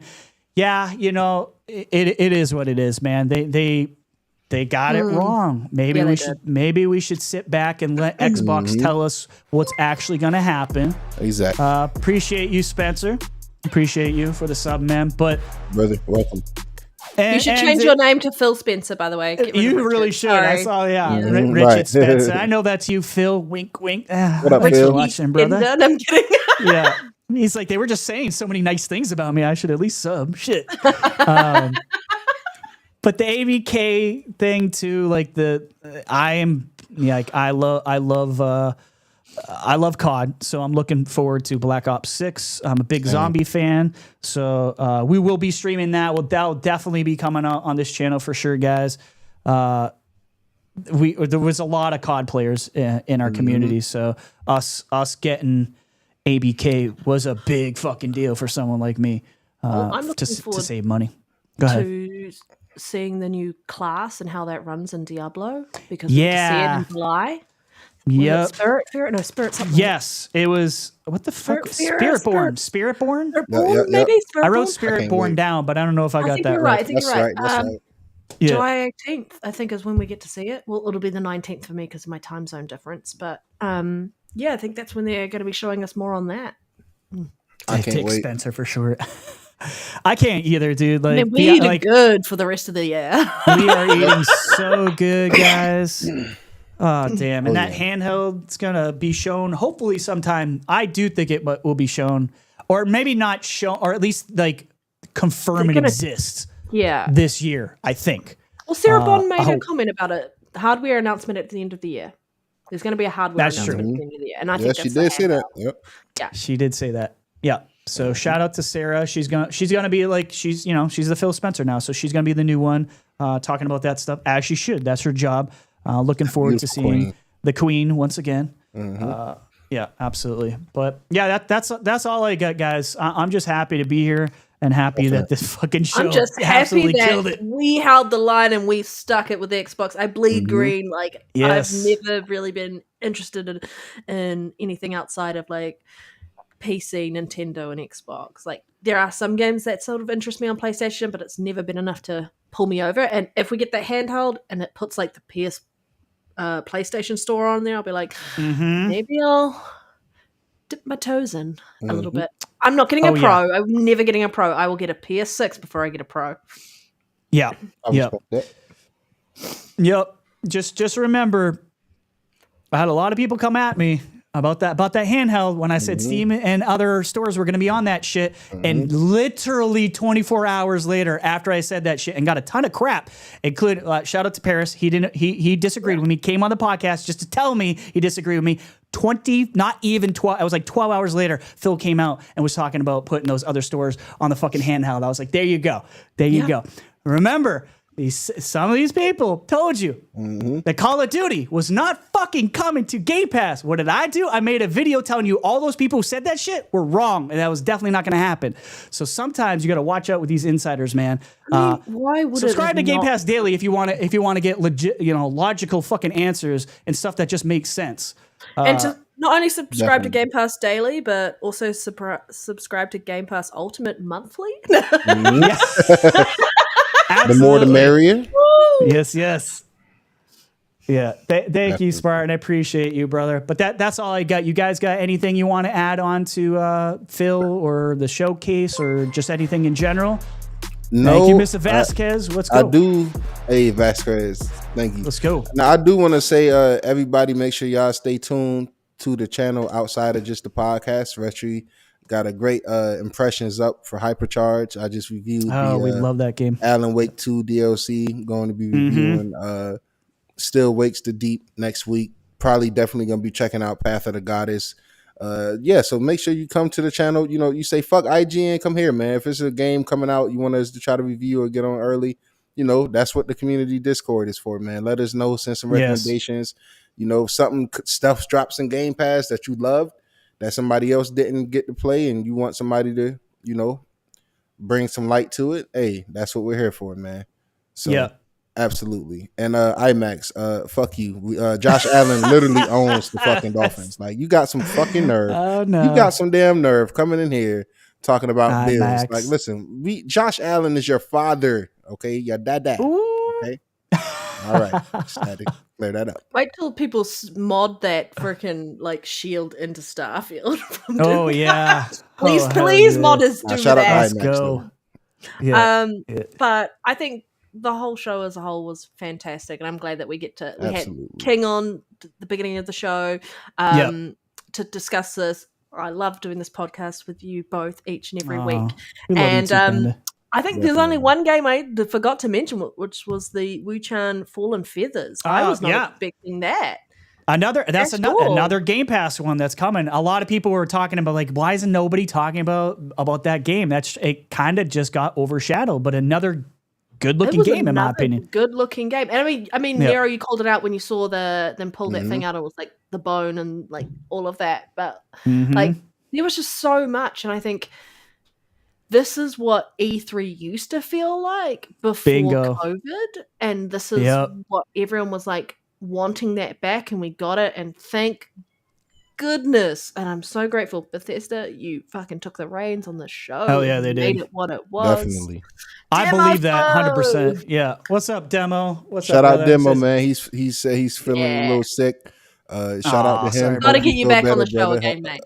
Demo definitely coming back on the. Yeah, Demo can hang with us anytime. He says, "Thank you for keeping this boring ass Saturday night entertaining, Hearts." Appreciate you, Demo. Absolutely, brother. Yeah, and Nero, what about you, brother? You got anything else to add before we say goodbye? Nah, that was pretty much it, guys. Just support the videos outside of the pod as well. We're trying to become the one-stop shop for gaming and reviews, impressions. NGN over IGN, Game Pass Daily over Bullshit Daily. With them guys. So yeah, man. I just want to say shout out to the community, man. Back-to-back weeks, you guys. Well, really 14 back-to-back weeks. You know what I'm saying? Every week you guys have came out, supported us, man. Showed the utmost love, the utmost support, man. Shout out to King David being able to come through. Shout out to everybody that come through the chat. Shout out to Rhetri, the one and only Panda. Hit that like button. Shout out to me for all the graphics you see on scene, the little Fallout guy, the aim down Shout sights out to Nero logo, taking everyone else's credit. Shout out for fucking doing the tech difficulties at the beginning of the show and like taking That's true. You would not have King. You wouldn't have had King here if it wasn't for Panda. Yeah. Well, sure. Yeah, sure. And Nero. Nero's trying to take it away. Thank you, Panda. Always got to try to sneak some in there, you know. Shout out to everyone tonight. We had a lot of people.